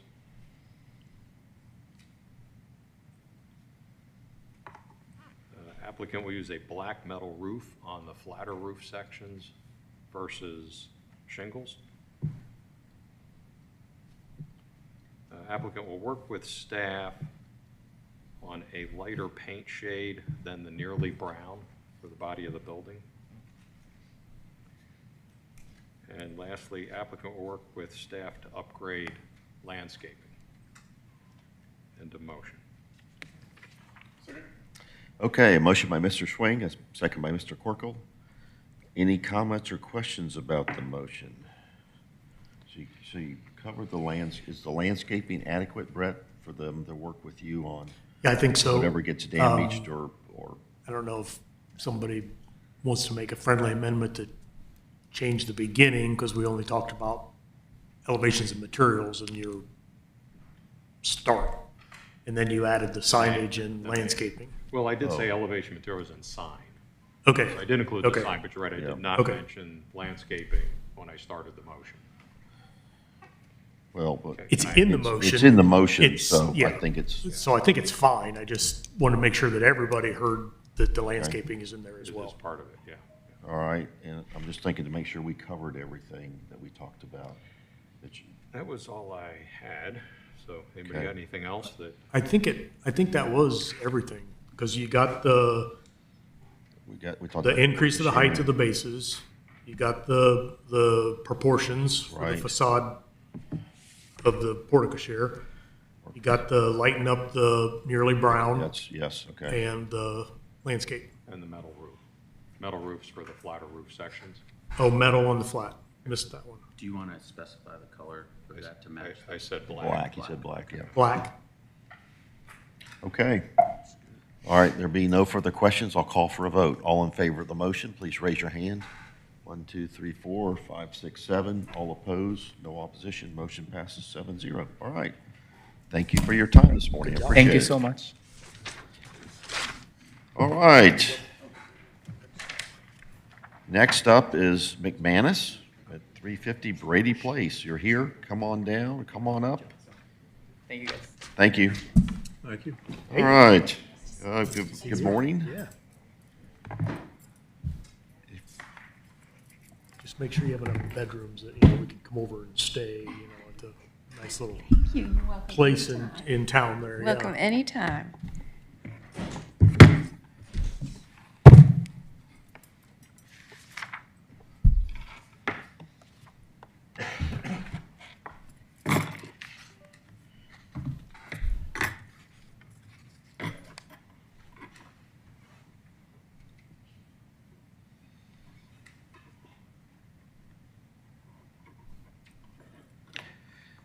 Okay, good morning. Welcome. Good morning. Thank you for having me. Very good. Yes, if you will introduce yourself this morning, make sure you speak into the microphone. And then if you'll walk us through what we have or what we're looking at in your application this morning, please. All right. I'm Christina McManus, and do you need my current address? Yes, please. 5904 Webb Bridge Court, Alpharetta 30009. All right, thank you. All right, walk us through what you're doing to your house To or the your property. residence. Okay, well, just a little bit of an introduction. My late husband and I bought this property in 2002. And, so we've owned it for, I can't believe we're in 2025, so, 23 years. So we bought the property to use as our office. We owned a company together, and the house was built around 1950. And when we bought it, it was a residential house that had been converted into an office. And the area had been changed to office industrial. And we used it as our office for 10 years and then rented it to 2 other companies for the next 12 years, always thinking that, we feel like downtown Alpharetta is gonna really be this super cool place where you can walk and you can ride your bike, and city leaders absolutely achieved that. So we always thought, well, when we get ready, we will renovate it and use it as our residence. So last August, I started the process of changing the zoning from office industrial to downtown mixed use. And that took several months. And in December was granted that so that I could use it as a residence, and then started the design process. And so here I am. So that's, Okay, very good. kind of the overview. Now, I will say that I was super excited that you guys did the South Main Street Livable Centers Initiative study for that area. And, one of the things that it said is you're trying to encourage reinvestment in that area. So I'm kind of excited to be maybe a catalyst for that street and that area, and make it, we talked about the colors, and I know they're a little extravagant, but I know that the city sort of wants it to be, one of your city council members told me, keep it kind of artsy for that area. So that was kind of. And let me interject on that just a little bit. Now that you say that, I do remember that, so the city's working through some area groupings. We have sort of a garden district and things, and we're going to be, finances set aside, we're going to be doing some signage and some different things for starting at Old Milton going south. And that is going to be the little more artsy. Those signs are going to be a little bit funkier, not historic signage, you might say. So they're going to have it's going to be a little more fun. So I completely forgot about that. So thanks for reminding me of that, which totally works in a little bit more with the colors, that she's got in a minor scale that, we found. It wasn't a greenhouse, and you know, so, but yes, I did forget about that. That's not in place yet, but staff we are, right, Ellie? That's not in place yet, that south, it is? Do you remember what it's called? Arts District. The South Main LCI, that's the Arts District? So is there official name? I mean, is it being called the Arts District, like the Garden District, like The Garden District isn't official either, but, well, we got signs up. well, but it's not necessarily official. It's in the documents. It's It's not necessarily on the official. webs- It's There on the might be website. signage and things like that. It's on the website. In name only. Name only. Yeah. So I don't know that it's the Arts District, but I do know that because of a lot of things that happen around Wills Park and that area, that's a desire for that side to be a little more fun, a little South more of Old Milton, south of Old Milton. like near Maxwell and further down. Yes. Yes. Probably already down the. So down the big Wills sign Road. that we're going to be potentially doing is the one there at Walgreens. That'll sort of be the start of that. The gateway, the entry. Yeah, entry into the city. You know, some of the city council were kind of thinking of, you know, you have different like villages in some of your different bigger cities and things, and although ours are going to be substantially smaller areas, but we can still have that kind of a themed area. So you're correct. Thank you. Thank you. So, you know, you're asked in the application to kind of pick what kind of design it looks like, which I picked folk Victorian, which is closest to what it looks like, but basically it's a tiny little cottage. It's 1,100 square feet. You know, it's what, it was probably like a little farmhouse. I mean, you know, back in the day. So, you know, it's got the typical front porch. What I want to do is add the board and batten, you know, that is so typical for this area, and then make the gabled roof and keep it the metal roof that it currently has. And actually, my husband and I did the renovation back in 2002 and put the metal roof on it at that time. You know, it's just the typical galvanized roof, and as you said, certainly needs to be replaced. And going to the standing seam, my heart kind of wants to go with the typical Galvalume, you know, and keep it the cottage looking. And I brought Christine, all the while you're talking samples. about it, why don't you go ahead and pull up one of the elevations and then. Okay. Also, I wanted to say that for some reason, the signage box got checked, but obviously we're not doing signage. So, okay, we'll get to the elevation. Your sign will say, "Welcome to the district." That's right. There you go. To the South Main Arts District.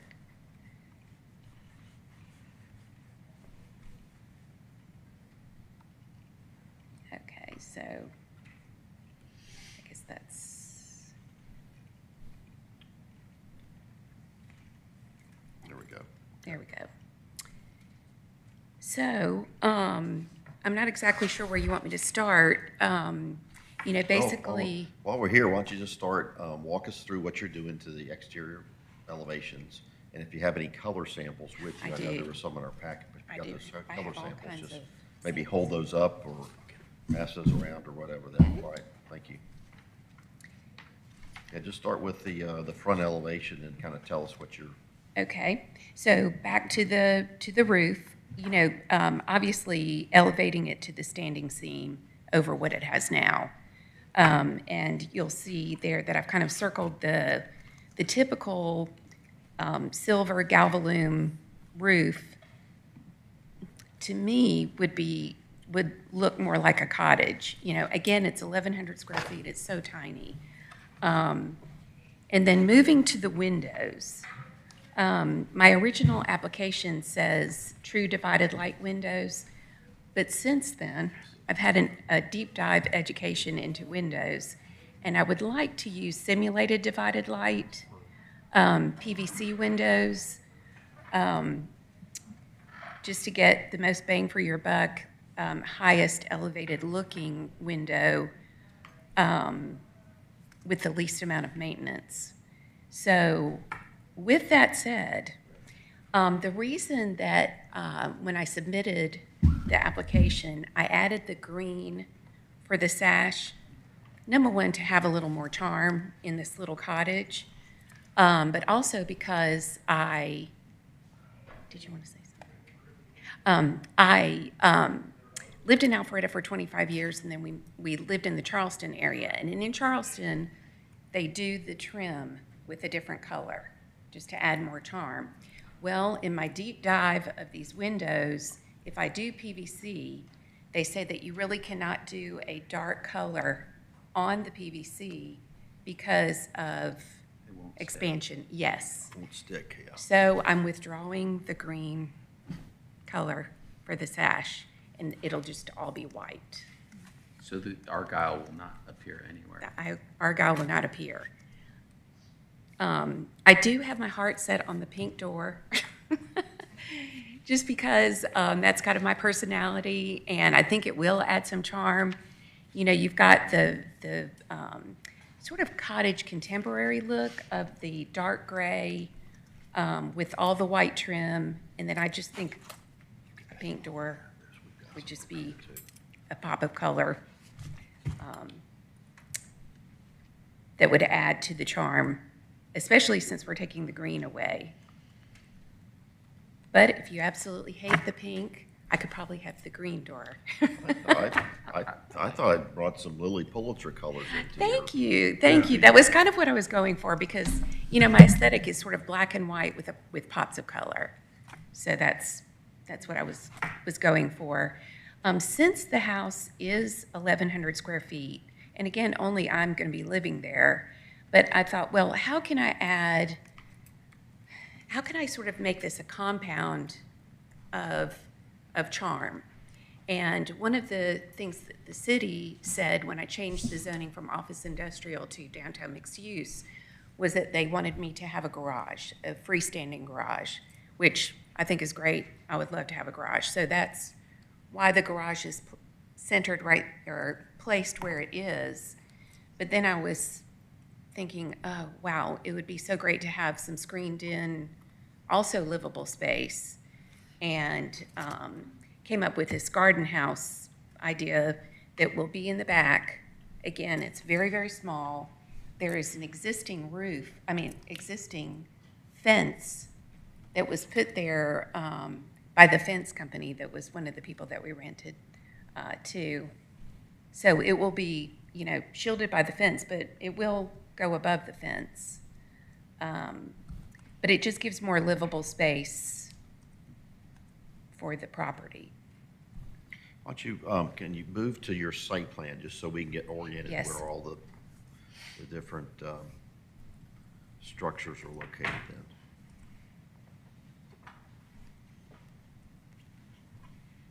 Let's see. Okay, sorry. I don't know if it can all fit on one screen. Well, I was just thinking, Lincoln, you had like an overall site plan Yes, I do. somewhere Let's see if, in your package. okay. It's odd.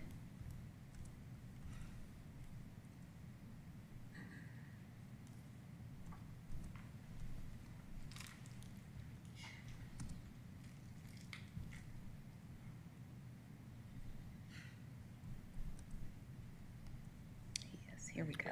There we go. Right there. Okay.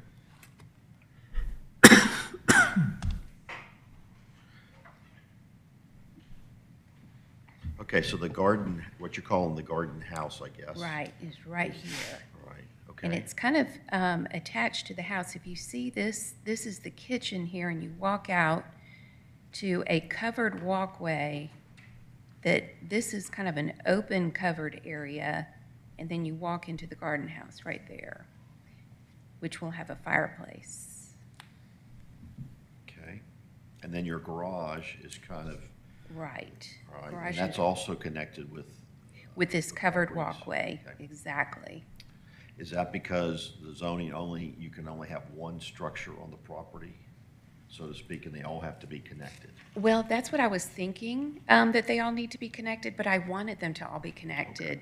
You know, when I was talking to the landscape architect and the architect, I just said, I don't want to have to be in my garage and walk through the rain to get the groceries inside, you know? So to me, it just gave it a more charming look to keep it all What attached. material is your parking court?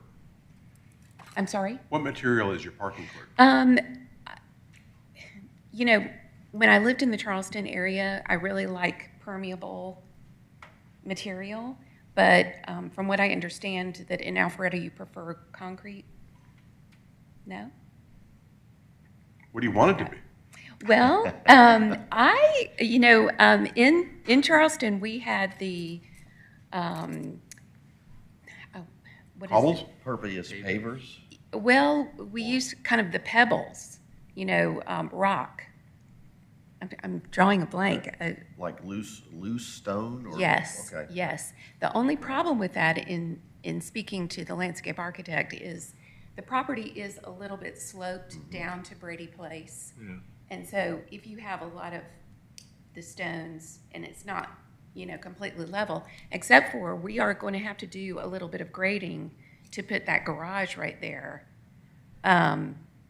It's still going to be a little bit of a slope, and sometimes if you have all stone, it starts sliding with the rain a little bit. But I prefer permeable material just because, so much rain, it helps with the drainage, it helps with the So environment. you're talking like a loose gravel court? Pea gravel. Maybe a Yes, like a pea Or river gravel. rock or something. Yes. Like, not rough. What do you want? Not I'm suggested. still trying to gain, what are you after? I want to know what Well, it looks like. I don't know through this process. I don't know who told me. I think my landscape architect called the city and spoke to somebody, and they said, "Oh, they will never approve loose stone. I think It you has can to only be have gravel concrete." in So certain that's kind of places, so. where I came up with, okay, it's going to be concrete. Yeah, I mean, I think anything other than concrete would be combined, or you might have a combination of concrete and pavers, or concrete and your loose stone, or something like that. Okay. But it's such a wide open space coming in off of Brady Place, and your Yeah. front door is right there. Yes. I think anything you can do aesthetically to dress that up as a parking Agreed. court would be great. Agreed. Anything other than, Other than a plain big gray thing of concrete. concrete. Yeah, 100%. Yes, totally agree. so, yeah. Well, I'm just- pleasantly Just get with surprised. staff on what you want with that, and, hopefully they don't give you too bad a time on. Okay, great, great, thank you. Yeah, Is that something I can work with you on? Yep, I asked the question and I haven't heard back yet, so, Okay. but I do believe gravel is allowed for drives.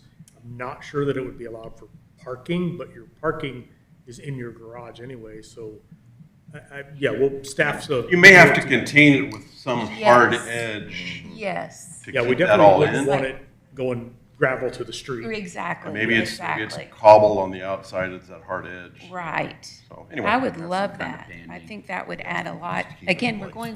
going, trying to make as much charm as possible. I think I that can would be. envision, as you're describing that, Pat, I can envision perhaps for a wide band that surrounds the rectangular portion of that parking area, Yes, that you could contain, you can have an edge that would contain your decorative gravel, and then the main body of that parking area between Brady Place in to the edges of that rectangle could be some more stable material that could possibly still be permeable in some way, but you would want it to be permeable so that it's easy to maintain and Right. doesn't become clogged up or something, right. the way sometimes they do. Okay, great. Wonderful. That sounds great.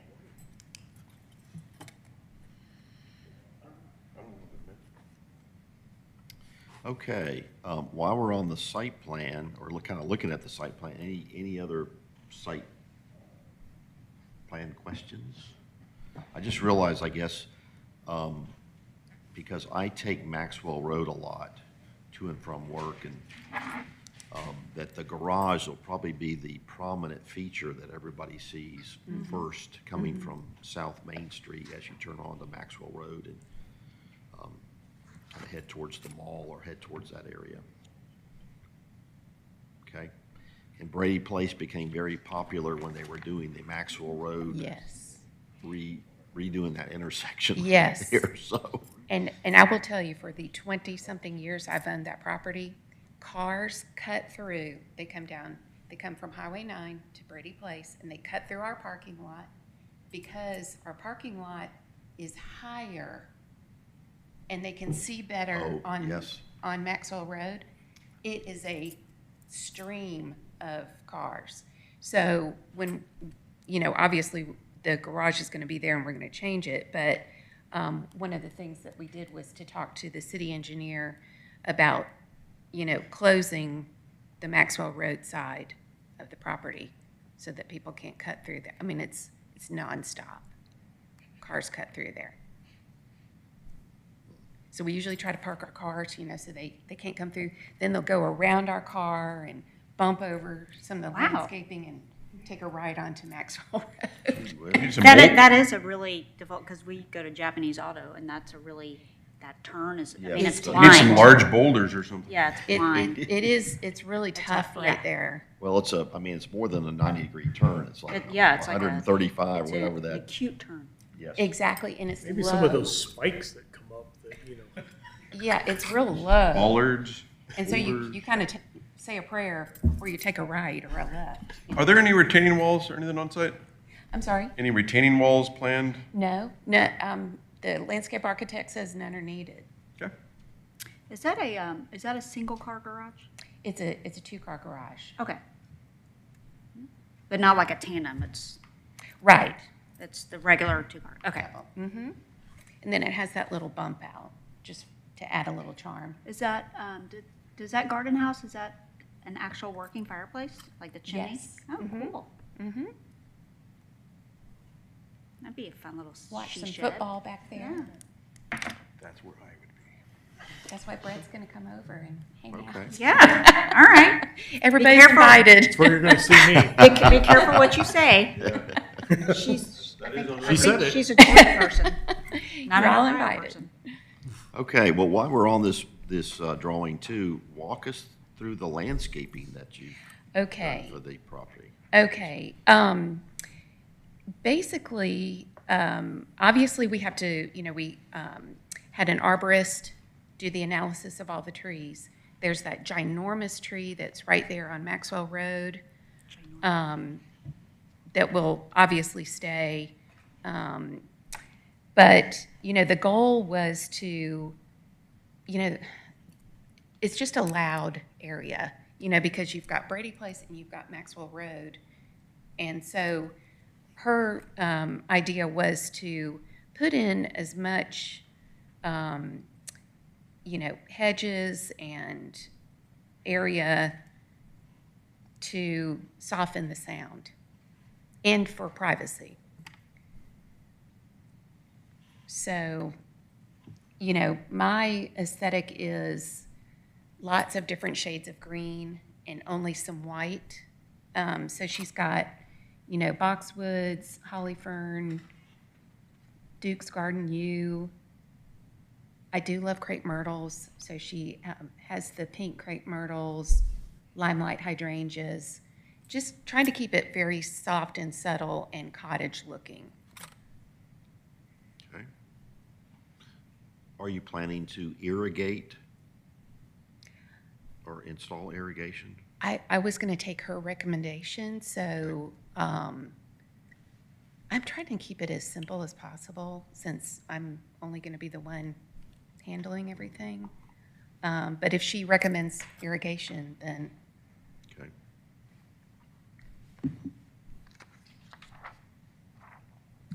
Overall, it's wonderful to see the creativity and the fun that is in here. Because Thank you. we can all imagine walking from the garage into the house, into the garden house. It's a marvelous way to put something like this together. great. Thank you so much. That's kind of what I was trying to achieve. Yeah. Small but mighty. And I'm sure that you probably had a lot in mind to honor your husband with what you were doing with this. Absolutely. Yeah, He's very creative. yeah.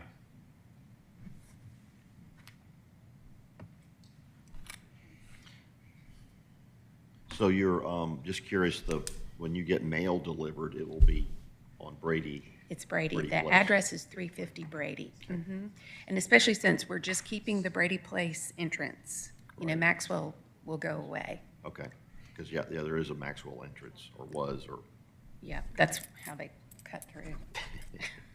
I don't think Nonstop stream I don't of- think they're gonna be cutting through after what you do here. No, no. If they are, they're coming. Let's hope not. Let's hope They're not. coming to visit your gardens and stuff and That's and right. hang out with your fireplace in your garden house. Okay, well, we kind of covered site plan, we've covered landscaping, we've covered exterior elevations and materials and colors. I didn't mind the Argyle accent colors on the windows, but Thank you. Thank you. maybe you can put Like some. you said, it's maybe you very, put it some would be tape. very subtle. Very, very subtle. Some painter's tape. Yeah. Something. I'm just kidding. So the windows, it'd just be all extra white, just like They'll just all be the white. sashes will also. Unfortunately, yes.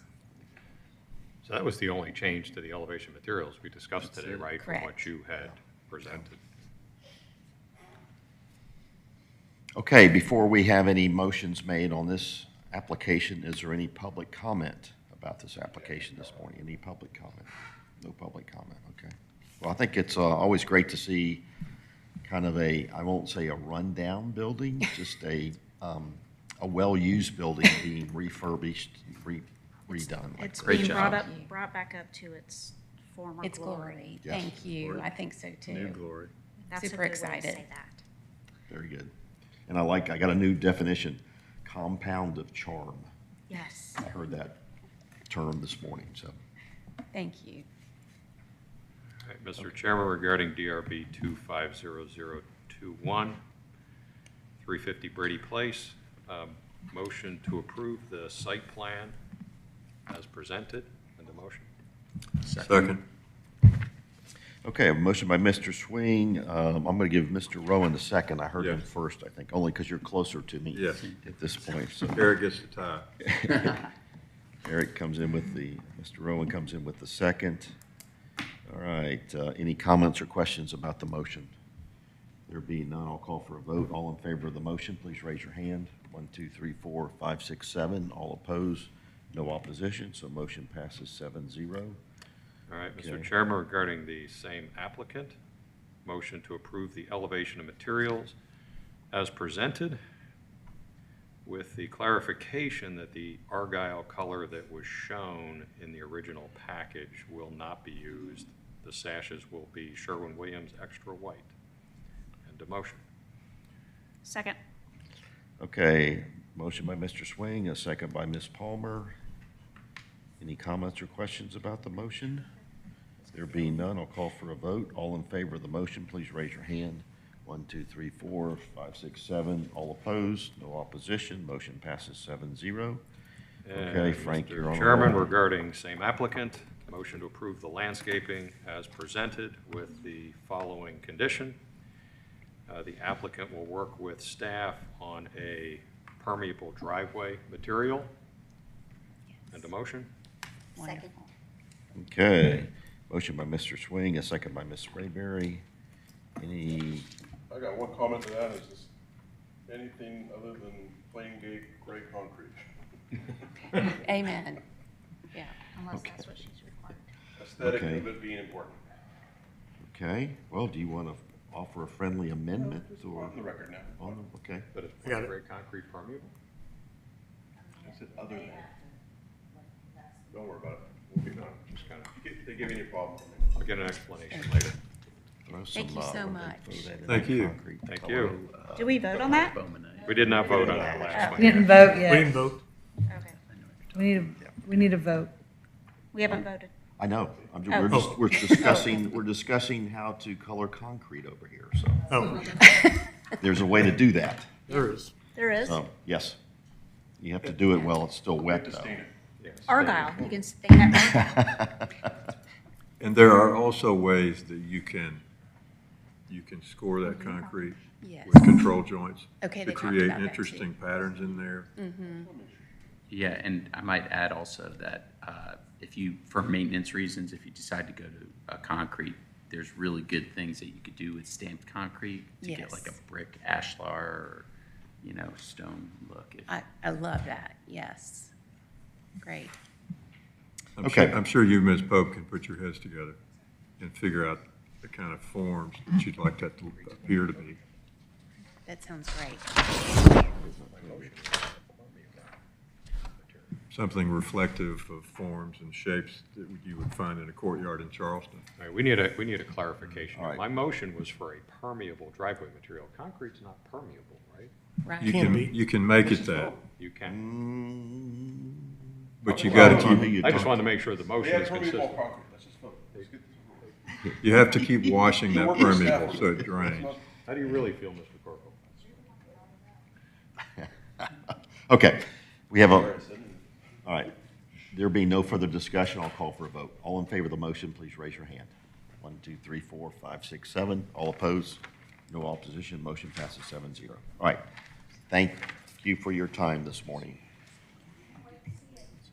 Yes. Okay. Our next applicant this morning is the Shipping Post.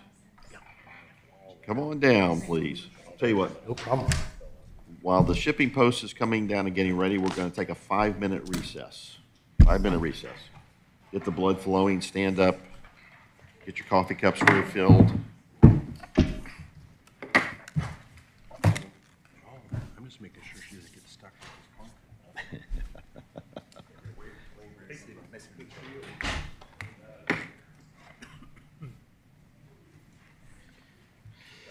Okay. Wow.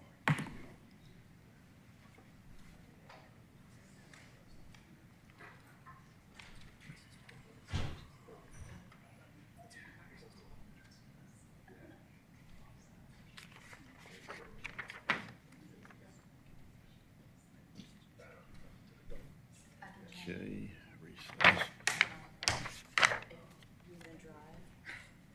I just have all of this, you can just do up and down. And then there's all Hannah's stuff at the back.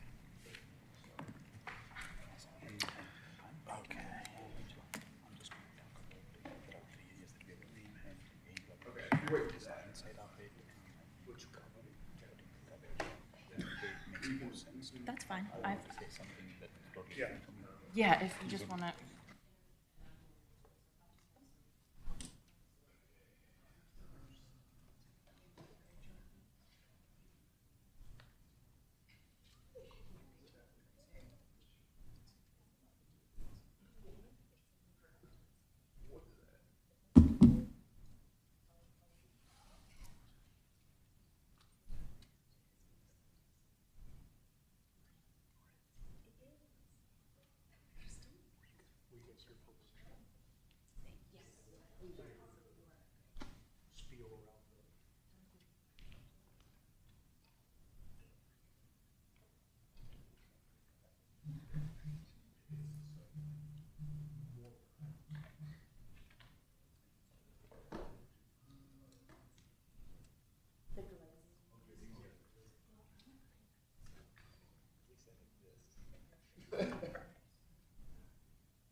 Maybe by the time I retire, North Main Street will be done.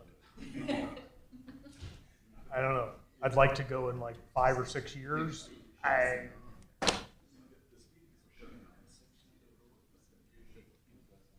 It's ridiculous. It's ridiculous. I was so glad to see though that they almost got the other side of the street pretty well there. You know, I mean, it needs some, you know, some final cleanups and some different things like that. But when I drove up there yesterday, I was like, okay, I'm seeing a little bit of progress. But then on the other side, you've still got some steep driveways. It's like, what are you going to do with those? You know, it's like.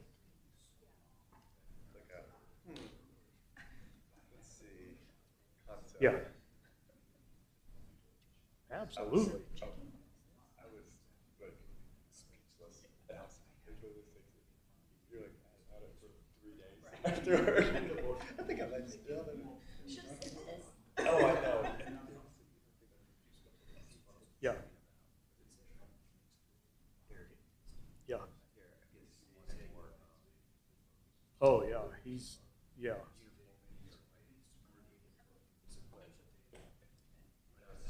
There's been several vehicles that have had to get towed off of when they, you know, yeah, they move over just a little bit too far and they get on the side or it's crazy.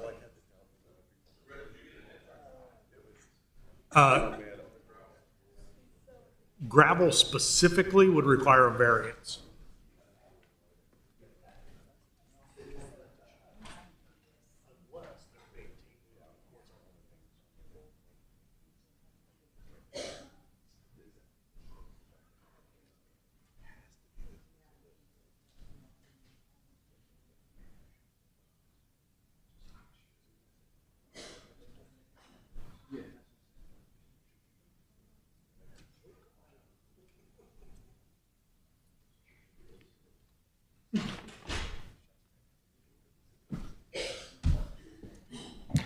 Okay, let's end our recess this morning and get going with our next applicant, and that is the Shipping Post. So, good morning, welcome. Thank you for being here this morning.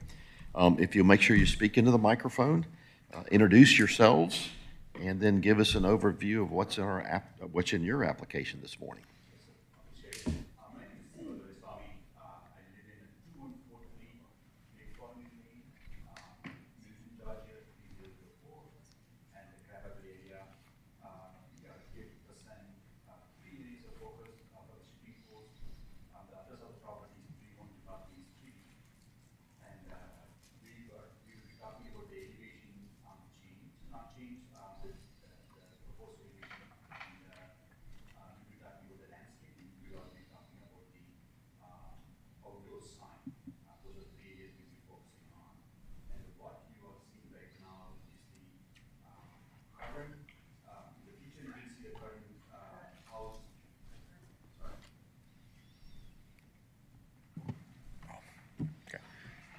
I can go over one more time. Okay, I guess you're able to hear me. Okay, and I didn't look at that.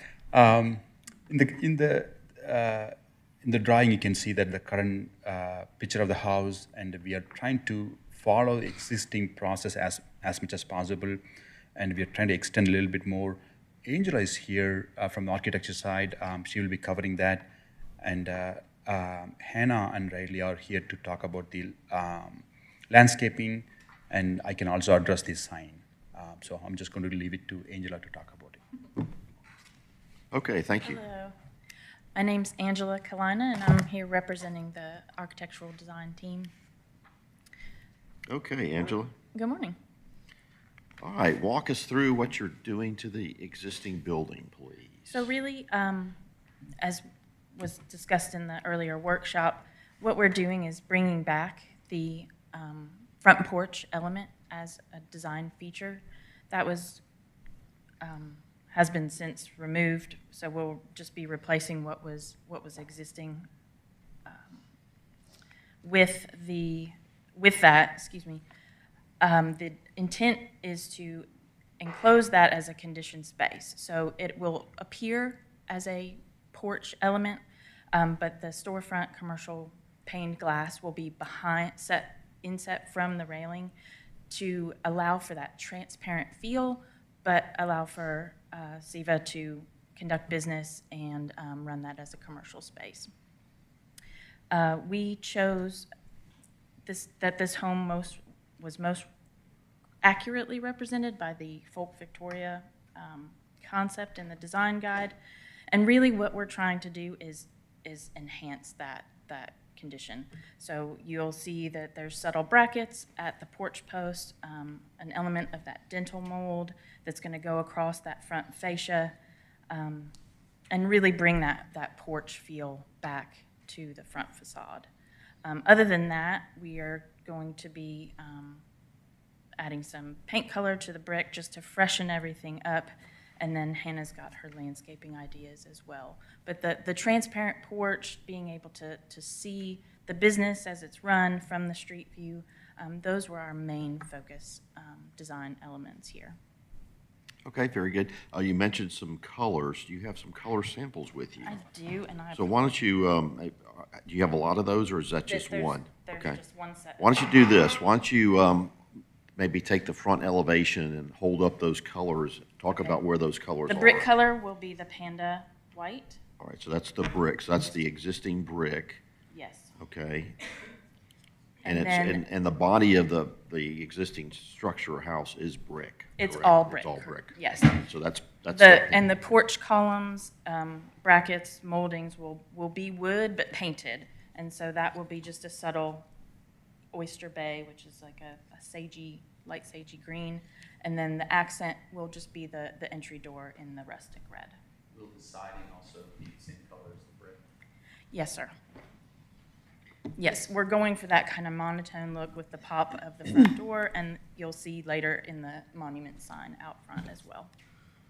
This Panda White's the same color as the sign band for Ivy, by the way.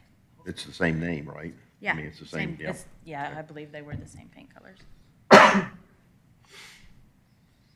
Okay.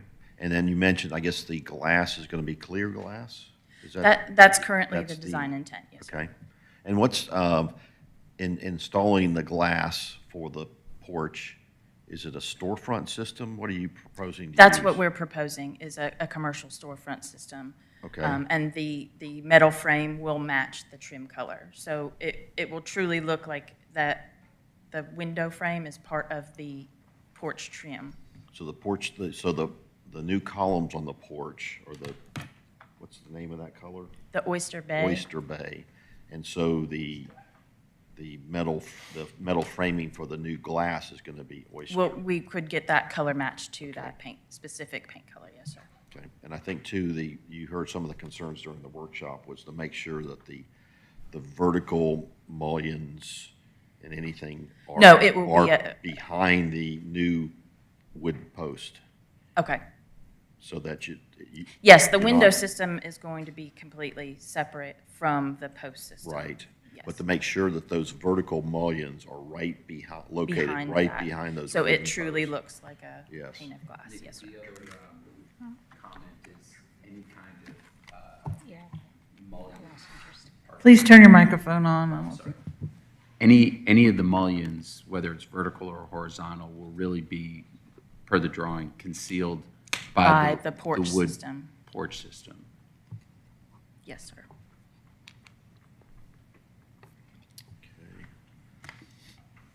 So is there any, on all four elevations, are you adding on to the existing house anywhere else? We are not, no, Okay. sir. I mean, you've got kind of a existing, I would say, portico drive-through area there on the, I guess that would be the north side, on the right-hand side of that photograph, right? Or is No, that? that's a porch. That's That's still the the porch, that's still part of that porch, Yeah, it's got, okay. those are steps right there behind that, on that right, Okay. where the bushes, that white part is, those are, looks like brick or concrete steps that have been painted white. That'll become the new main entrance, correct, on the side there? Yes, sir, the side is. Right now, there's a door in the front. We are, since we are going to put a porch on it, right, so there will not be any door to the side, the red door that you're able to see, that's the main entrance. Okay. So when you do put the new porch on, what are you doing, just curious, what are you doing with the interior wall? What's now an exterior wall becomes interior. What are you doing to that wall, just out of curiosity? From the diagram, what you can see is that, right, we're trying to open up the area right now. In the picture, you can see that the windows are there. Right. That those windows are going to be more of an open area so that we can do business in that area. And so the idea is that when customers are standing inside, from outside, they can see that we are doing business. And that's in a nutshell, we're trying to achieve. Okay. And then, for instance, if you have FedEx or UPS or whoever is coming to pick up packages that you're shipping, where do they pick up their packages, for instance? And if you can see in the left elevation all the way down, you can see that there's a red door on the back door. Okay. And that's where the car, they can come and park their truck, and from the back door, they can take it down. Do you want me to pull the site plan up? Yeah. So you could see that. I think they might be more inclined to use the ramp on the other side. So, I mean, depending upon how many packages they have, most of the time we will ask that the truck drivers to take it from the back door, and that's the area we will be using to store our packages. So it's much easier. They're not using the front door, and the back door will be used. So just to get oriented here, if I'm walking in and I need to ship a package or have something notarized, where, do you have your pointers just to give us, does the pointer work? There, okay. So the idea is that you will come through the ramp, and you could, if you walk from the street, you could come on, take a left on that, and you could take this steps to come up and get to the porch and get into the shop. Let's say if you are parking the car, you come through the ramp and enter the property. And the idea is that, even though the deck area that you can see is going to be a conditioned area, which means that we will be, in the middle of the shop, we will be having the front desk. And you come through that, you see the front desk, and you drop a box, and we will take the box and put it towards the back door. And the idea is that majority of the space, we will keep it as an open area. And we will have a table where you see the deck, and we'll have a printer here, and we will have a table so that when you come in, if you do a notary, we will ask you to stand there and notarize it, and you can walk out there. But the idea is that most of the area is going to be, as much as possible, keep it open so that they can really see what we do. Okay. And then again, the FedEx, UPS guys that come in to pick up packages, they're using the entry, exit on the other side. Exactly. Okay. That's a plan. When you say the other side, So you can see that, right? I would say south. where it says uncovered, what does that say, porch? Covered porch. Covered porch? Yes, no, sir, they're not on the covered porch, just opposite side of it, so, Okay. how do I say that? That's fine. Oh, yeah, Page yeah, south, you're right, that- it's a covered porch, it's also a covered porch, yes, it is a covered porch, a small covered porch, and this is, kind of 4 or 5 steps, bring it Gotcha. down, and you can walk from there. Well, I can tell you that they won't use that. They'll use the ramp with their dollies, and they're gonna come in that covered porch. Because if they have a bunch of boxes and they need to use a dolly, they're not gonna come up steps. Right? Like, now- I'm talking about like UPS, FedEx and stuff like that, Amazon or whatever, Yeah. they'll come in that other way, just as a, I mean, we are going to ask them, depending upon the boxes they can. We cannot mandate them how they use it. But our idea is that we will ask them to come to the back door and so that they can easily take it down. And if they have a large boxes, most of our boxes are going to be, you could say 10 by 10 or 12 by 12 kind of boxes, right? We don't have, majority of the boxes, but 1 or 2 will have large boxes. You might find in the future you want to add a ramp to that other porch. So then Yes. they can Exactly, just walk that's that not a way. big deal at all. So we can, we can have a ramp to that. I also asked them.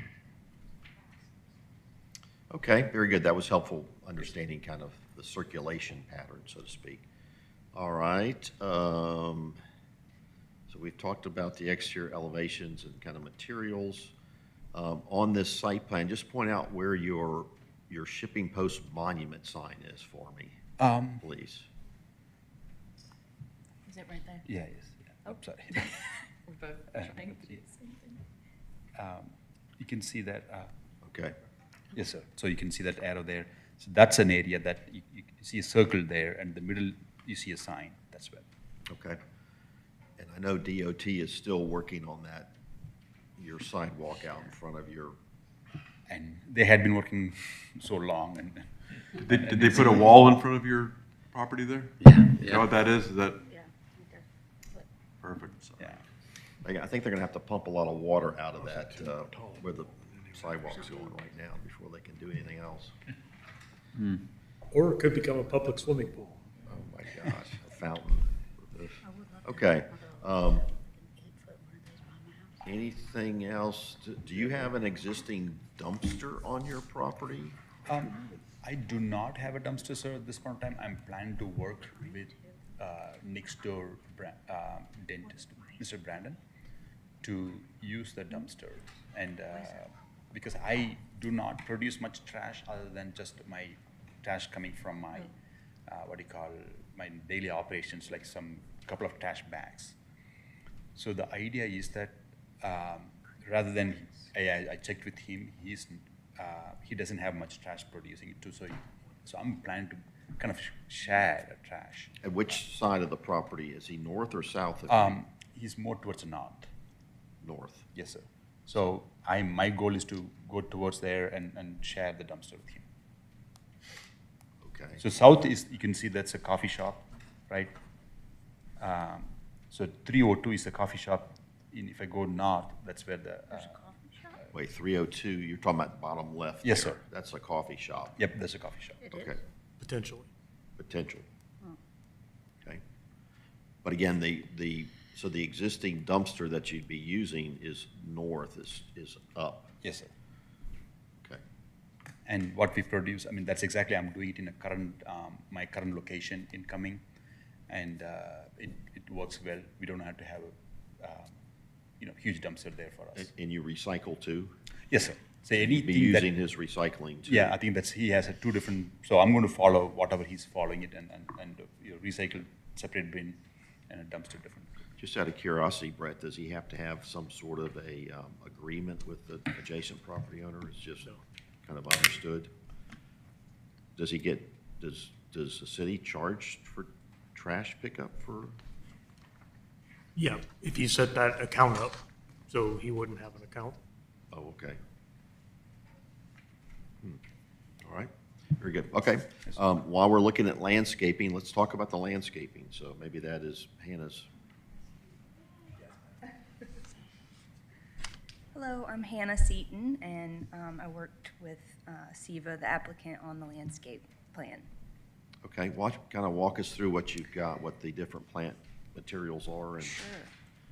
So, being a commercial property, we were required some buffer requirements, and hopefully we've gone through and checked all those boxes. But at the same time, the applicant expressed to me that he really wanted to keep the site as open and inviting as possible. He really envisioned people from the coffee shop grabbing a coffee and walking over to his property and, using the shop, the print shop, and just kind of, walking back and forth between the properties, which I thought was great. So we tried to, while we were checking boxes on the buffer plan, we were also trying to keep that in mind and keep things kind of low and inviting at the same time. We've got a mix of evergreen and flowering deciduous shrubs, a good amount of trees. We're existing, and so working around those, thought that was important, obviously, to keep that canopy. And then just some accents around the front of the foundation to kind of keep some screening, but nothing too tall to, block the view of the property or of the structure. And then some really beautiful kind of perennial color to accent and have some kind of blooming plants all year long. So that's about it. So even though this doesn't face North Main, was there any consideration for the purpose of the customers to screen the AC unit on the back of the building?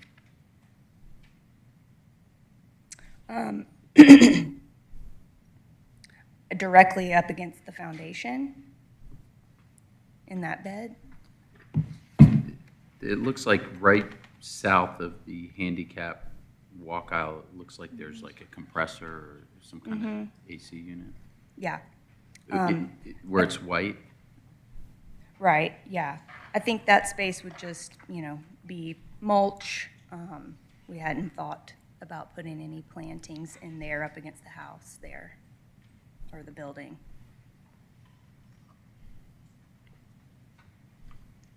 I mean, I guess it's not a requirement because it's not Yeah. visible from the street, It's right? just a recommendation. Yeah, it would. Just for the but guest, the For people, customer for the purpose. customers back there, it might look a little better to screen out a little bit. So the white areas are mulch. Yeah,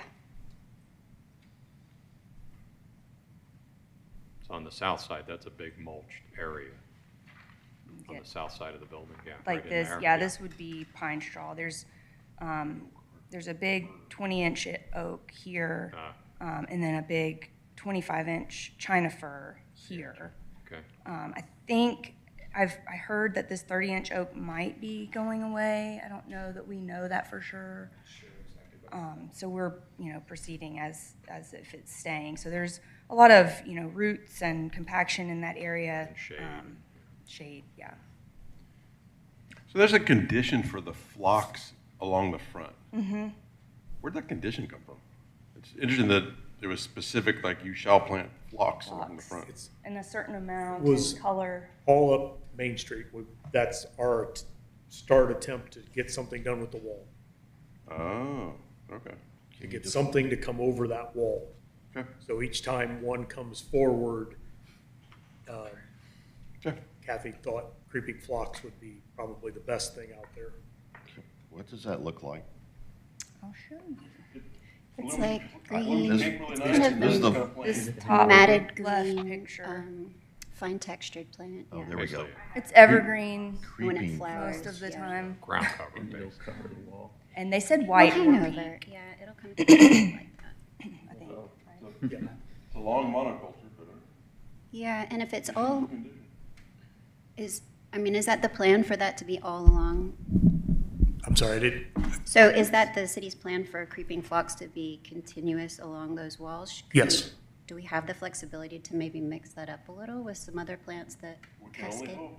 yes, It's a heck of Okay. monoculture. and colors. Yeah, And colors, but it was just that thought that, a lot of times you come through some of the more residential areas and, in Marietta and different things, you've got lots of stuff that flows Yes. over the walls, and if it's mixed colors or whatever, yeah, that's the intent, is to give something, yeah. I think it would be nice to incorporate maybe some variety if it's flexible, I think it's flexible as long as we get that flow. yes, That's a good, That's the look, is to come over the wall and yes. hide as Soften much it. of the pretty Soften wall that, as we can. yes. Yes. that's a good Amen. point, Jennifer. Okay, if you guys agree, yeah. Does it, does it come in argyle? We could do some creeping rosemary, maybe do pink and white instead of just all pink. Maybe something like that, just to mix Yeah. it up. Maybe some like Madison Star, just some variety, because that's a lot all at once when it's flowering, Yeah. if it's continuous all the way down North Main. But it does give you good coverage, so it's a good selection, but, yeah, Mix it up with other things. yeah. Sure. Keeping everything very park-like, open, some layering, coloring, a good bit of evergreen, and then a mix of deciduous flowering here and there, some oak leaf hydrangeas, some grasses, but majority evergreen. What's your turf grass? I would think zoysia. You irrigated? I would recommend that, yes. Are you irrigated? I can, so right now, It's not, no. That's- If I have to put that much. That's a hint. If you're gonna go zoysia, then you need It's to pretty irrigate it. shady in the back, so I would think probably you'd want to go with a zoysia. You could maybe do a Bermuda in the front. We haven't really talked about that. And I know your trees do, so, yeah. If you,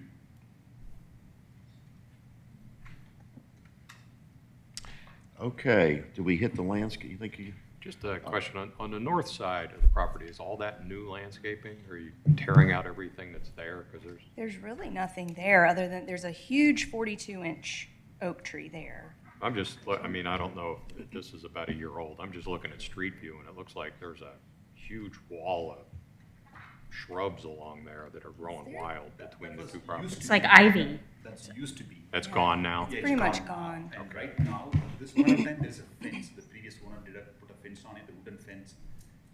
As of at this moment, there's a fence there, and I'm planning to remove the fence.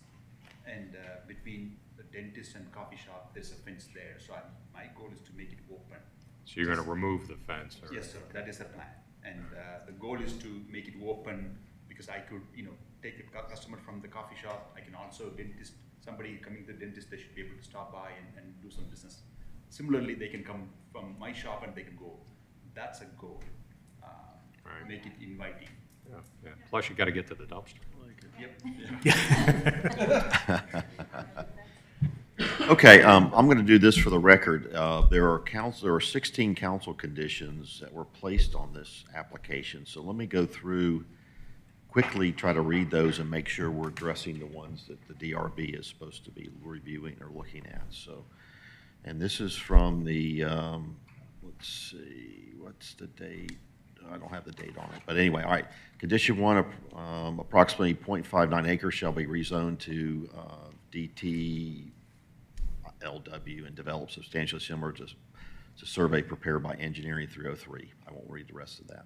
Condition two, exterior changes to the existing structure shall be in compliance with the downtown code building design regulations, subject to final approval by DRB. Okay, that's one of those. Condition three, print shop shall be added as a conditional use at 312 North Main Street and limited to no more than 1,275 square feet. Okay. Number four, conditional use approval shall be limited to the shipping post. No additional print shop use or subleasing shall be permitted within the approved space. Hours of operation shall be limited to Monday through Friday, 9 a.m. to 7 p.m., Saturday 10 a.m. to 5 p.m., and Sunday 12 to 4, okay? Number six, a 50-foot planted buffer shall be provided at the rear of the property, replanted to city buffer standards as approved by staff. So I assume staff has approved that. Not yet. Oh, not yet, okay. I believe Mr. Shostak has reviewed our first submission, and he provided comments, and I only assume he reviewed the second Yeah, submission. we don't need to deal with any of the staff stuff. Well- That'll get handled through the permitting. I'm just reading the conditions. I understand, but that'll get handled. I think I had highlighted the DRB conditions. You did, but I'd like to make sure that everything's covered here. Just, number seven, North Main Street streetscape shall include decorative pedestrian lighting as approved by staff. So have you approved the decorative lighting? No.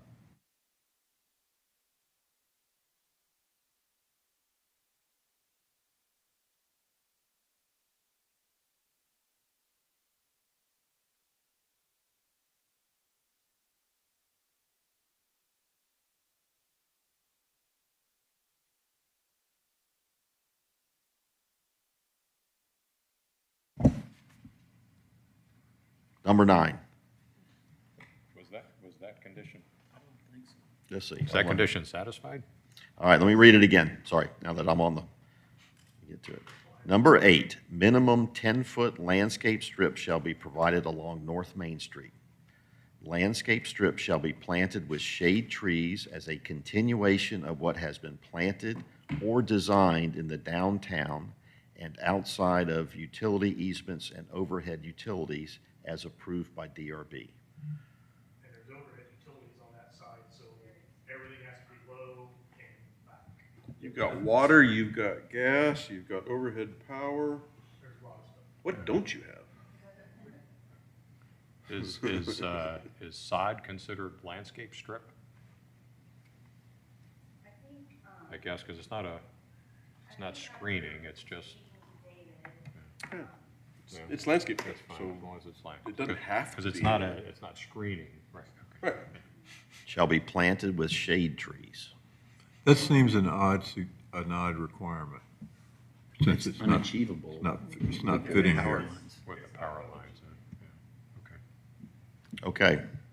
Number 9, minimum 5-foot landscape strips along the north and south property lines shall be planted with a mix of evergreen and hardwood trees and shrubs as approved by DRB. So are we doing that? Yep. Okay. Number 10, project entrance shall include decorative landscape as approved by DRB. Project entrance shall include decorative landscape.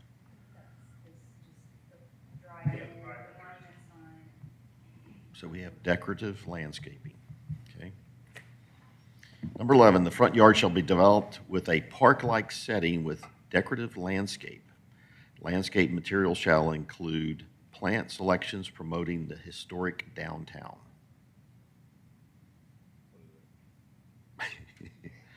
Let me read that one again. That is such a amoebus, amorphous. Let me read it again. The front yard shall be developed with a park-like setting with decorative landscape.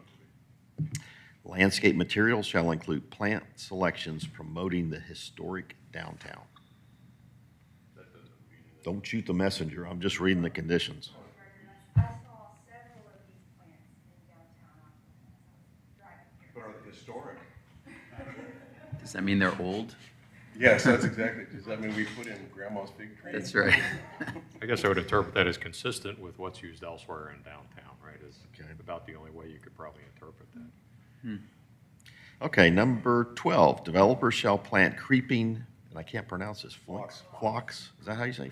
All right. Developers shall plant creeping phlox, pink or white, at the top of the GDOT wall along the property frontage with final approval by DRB. Okay? Is that, I know we talked about the phlox, and I was, look, where is it? It's the pink. Oh, so where it's showing pink, that's not the wall, that's the phlox, okay. Okay. Okay, number 13, developers shall save tree number 121, which is a 28-inch water oak, and number 120A, which is a 25-inch China fir, with final approval by staff. Okay. Number 14, if a dumpster is utilized, dumpster shall be contained within a masonry enclosure with opaque decorative metal gate, with final approval by DRB. We talked about that. 15, existing parking lot shall be restriped as approved by staff. 16, if signage is placed on the rear of the building, signage shall not be illuminated. Yes, sir, we are not doing signage on the back.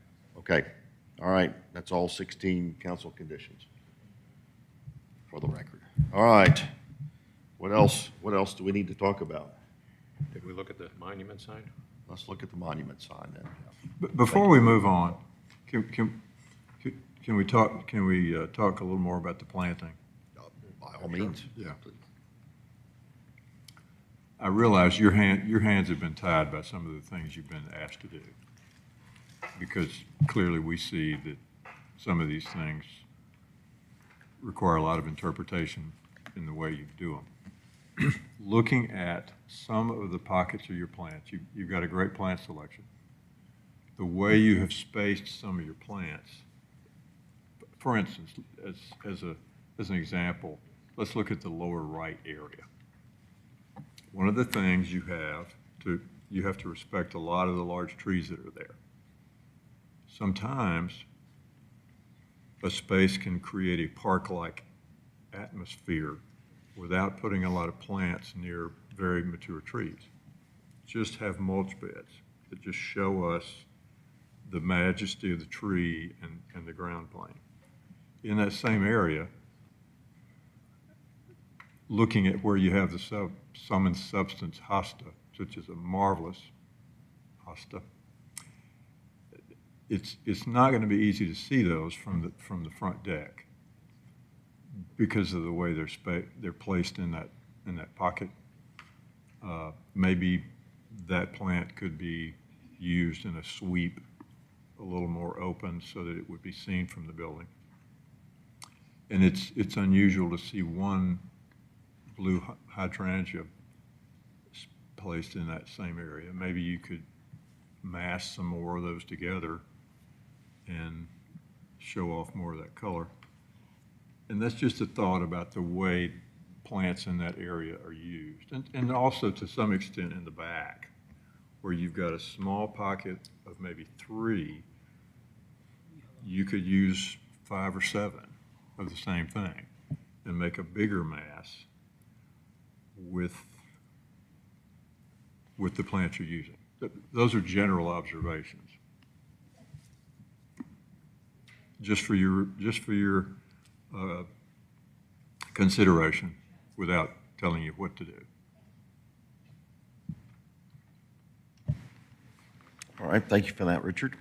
Okay, let's look at the monument sign.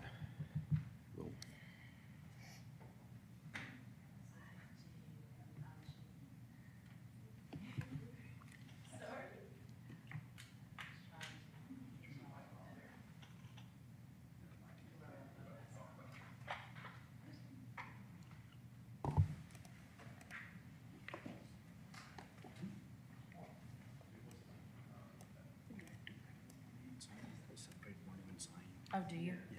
Here, we'll switcheroo then.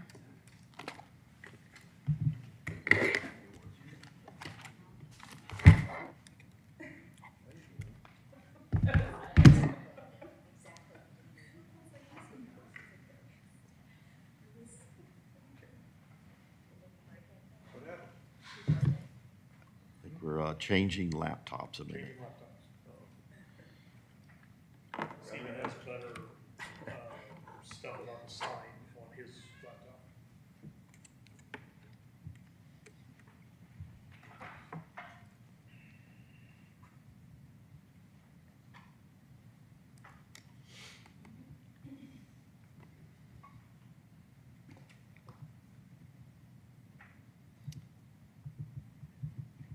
Okay. Yes, sir. Looks like that's the monument sign. All right. The base looks to be painted brick. And I assume that's going to be is that the, what's that, white? Oyster Bay? No, it's white, something white, panda white or something? Where's that color, where are the color samples? I think it's, Oh, here we go. All right, thank you, Richard. Let's see what we. Okay. Panda white. So when you say the brick is being painted white, I assume that means the panda white. you're right. Okay, And very that's good. matching exactly the current condition of the house. So what you're seeing currently is exactly what you're going to see in the Okay. future too. And then the other color, the kind of the rustic red color, all right? Right, can I clarify on the panda white? What did you just say about the existing color of the house? If you look at the current, I'm just going to go back to the house here. What we did is that even though I'm showing the color, Yeah. I'm trying to match with Oh, the you're trying to current- do it the same color it Exactly. currently is, okay. And the same red, same trim. Right. So But it's the panda white is the color you're using, and the monument sign base will match what you're painting the Exactly. building. Okay, And- perfect. Okay. All right, let's go back to the. Can it be ground mounted lighting? Yeah, Okay. just can't be internally. Okay. And then tell us, how is the actual, the sign where it says shipping post print dot shipping dot notary, how is that constructed? the idea is that, sir, it will be facing the north and south. So from the diagram, I can see, right, this is where. Okay, got it. And then go back to your sign, the construction of your monument sign, please, okay? So it says on the right-hand side, it says double-sided aluminum cabinet painted ACM panels painted half-inch D white acrylic letters. So tell me what that means. I'll take care of it. So he's gonna take two ACM panels, which is an aluminum substrate material, and he'll build them in a frame so that they've got structure to them, so they don't flex in and out. And then that'll get painted the red, and then he'll apply the acrylic letters to that. And then on the outside, I think he's got, So, I'm sorry, the acrylic letters are a half-inch deep, yes. is what you're saying, And they'll be directly applied. right, to the ACM. So you'll have a half-inch reveal. Okay, And then on the outside, he doesn't say what the material is, but I was very clear that it needs to be a layered look to the outside, so that we get that thickness, that. get some depth. Get some, The chunkiness, because the ACM panels are probably only gonna be probably a couple inches is what they'll be. Till you get a little, framing inside there and then put two pieces of aluminum on it, basically, so they'll only be probably like that, what he said is cap. and I think there was a better, maybe the rendering of the sign had a There was this better, rendering that has a really good look. wherever you have that. Yes, sir, I have it, and And Seba and I talked to talked to the sign company and got him on the page. Okay. That we definitely want to make sure whatever he does, that it comes out with that. It's got some multiple layers to it. Yep. Layering to it, yeah. Kind of a picture frame. Can the background color, it's a dark color, which is subject to fading pretty easily. Can that be a factory finish on the ACM or pre-finish? Yeah, it would be a baked on. Yeah, that's the only way to do it. Okay, and then the surround around the sign, is that gonna be this oyster bay? I think That's that's the that's a intent. plan, sir. That's how we are trying Okay. to match the gray, same gray that we are using it on the trim here Okay, as well. very good. Okay. All right. I think I'm finished with my questions. Any other questions for the applicant today? So we've got exterior elevations and materials, we've got landscaping, and then we've got the monument sign. So before we start motions, is there any public comment about this applicant this morning? Any public comments? No public comments, okay. All right. Somebody besides Mr. Swing needs to make some motions this morning, please. Could, Mr. Chairman, regarding DRB 250022 shipping post, I'd like to make a motion to improve the exterior improvements and materials of the building as presented, with assurance that the storefront framing will be concealed by the exterior porch detailing. End of motion. Okay, I have a motion by Mr. Rowe and a second by Ms. Palmer. I have a quick question. This picture that's up, just maybe noticed it, like, I'm looking at it on the Google Earth, that the chimney is still the original brick. Is that, the chimney brick gonna be painted as well, or is it staying the original color?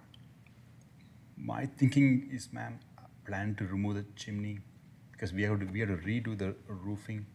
Oh, so you're just gonna get rid of the chimney? Because the chimney, if I keep it all the way down, right, it's going to take some of the spaces. I have only 1,270 square feet that I can use. And my goal is to remove that. And even when I redo the roofing, that will not be there. Okay, thank you. Good question, okay. Removed. All right, any other comments or questions about the motion? There be none, I'll call for a vote. All in favor of the motion, please raise your hand. 1, 2, 3, 4, 5, 6, 7. All opposed, no opposition. Motion passes 7-0. Okay, we got the elevations and materials done. Next up is either signage or monument sign or landscaping. I'll propose a landscape motion. Mr. Chairman, for for item DRB 250022, the shipping post, for the landscape planting, let me first ask this question. If we make suggestions about the landscape, do we say that staff will take our recommendations and just give them their blessing? Okay. For the landscape, as we have discussed, for the top of the wall, where phlox is shown to be by itself, we recommend a variety of other evergreen things that would complement what the phlox is intended to do without using phlox by itself. And also review the massing of some of the planting so that there are broader spaces with shrubs instead of only having small amounts of them. Richard, are you writing this down? Am I writing this down? No, I can't keep up with what I'm thinking. It's being recorded. To add to that. End of motion. Second. Okay, we have a motion by Mr. Owens, a second by Ms. Palmer. For the landscaping, any questions, comments about the motion? So, just on the phlox, the motion was basically to introduce some variety to the condition of the phlox, right? Not replacement of or massive replacement Right, of. yeah. Correct. It's a compliment. Yeah, okay. So I took it as Gives that you- was about gives you a little more So just, opportunity. Yeah. So they'll use some phlox and they're gonna complement the phlox with some other stuff along the wall to meet the condition. okay, so just out of curiosity, not being a landscape person, what would complement the phlox? What would, and I'm looking at, we got Yeah. landscape people up here. I think she gave some A suggestions. couple that of suggestions Okay. were creeping rosemary, some Okay. white phlox with the pink phlox, and then maybe some jasmine vine. So we've got a few options that are evergreen, that flower, and stay low. But we Okay. all agree Staff's that, always pretty good if there are questions that come up, that they reach out to us. I think the, I don't one think of, we need to design it for them. in Yeah. this meeting. No, I'm just asking what kind of other materials complement the phlox? the Yeah, the important jasmine's a thing good is that thought. it creeps over. And Yeah, that's the That- thing. that's they key. want. So let's get something that. It's gotta be makes this creepy. wall Disappear? Soften it, yeah, soften the hardscape, yes. Yes. Because they, okay. All right, any other comments or questions about the motion? There being none, I'll call for a vote. All in favor of the motion, please raise your hand. 1, 2, 3, 4, 5, 6, 7. All opposed, no opposition. Motion passes 7-0. Okay, got one more. Mr. Chairman, the shipping post DRB 250022, I make a motion that we approve signage as presented today in the motion. Second. Okay, I have a motion by Ms. Palmer, a second by Ms. Sprayberry. Any comments or questions about the motion on the floor? There being none, I'll call for a vote. All in favor of the motion, please raise your hand. 1, 2, 3, 4, 5, 6, 7. All opposed, no opposition. Motion passes 7-0. All right. Whew. Thank you for your time I this appreciate it. morning. I Thank you, guys. appreciate it. All right. Okay, folks. Next meeting will be Friday, July 18th, next month. All right, and don't forget about getting together of committee members to review your different tasks, landscaping, signage, architectural stuff. Okay, with that, and there being no further objections from board members, this meeting is hereby adjourned. Thank you. give this to Brent, even though this will probably be, will it be 2 months from now? Probably be. You're on the way, bud. We're getting there. Well, now it's not even on the front of the building, what are they doing with the front side? Yeah, I thought they were presenting this as for both sides. I don't know. But I think that as long as you maintain at least 8 inches off of Yeah, I the can top see and the that. bottom. Yeah, I can see that. Maybe I'll Because give it The to existing him. sign doesn't do that now. No, it's, And I tried to find it, it looks like a king.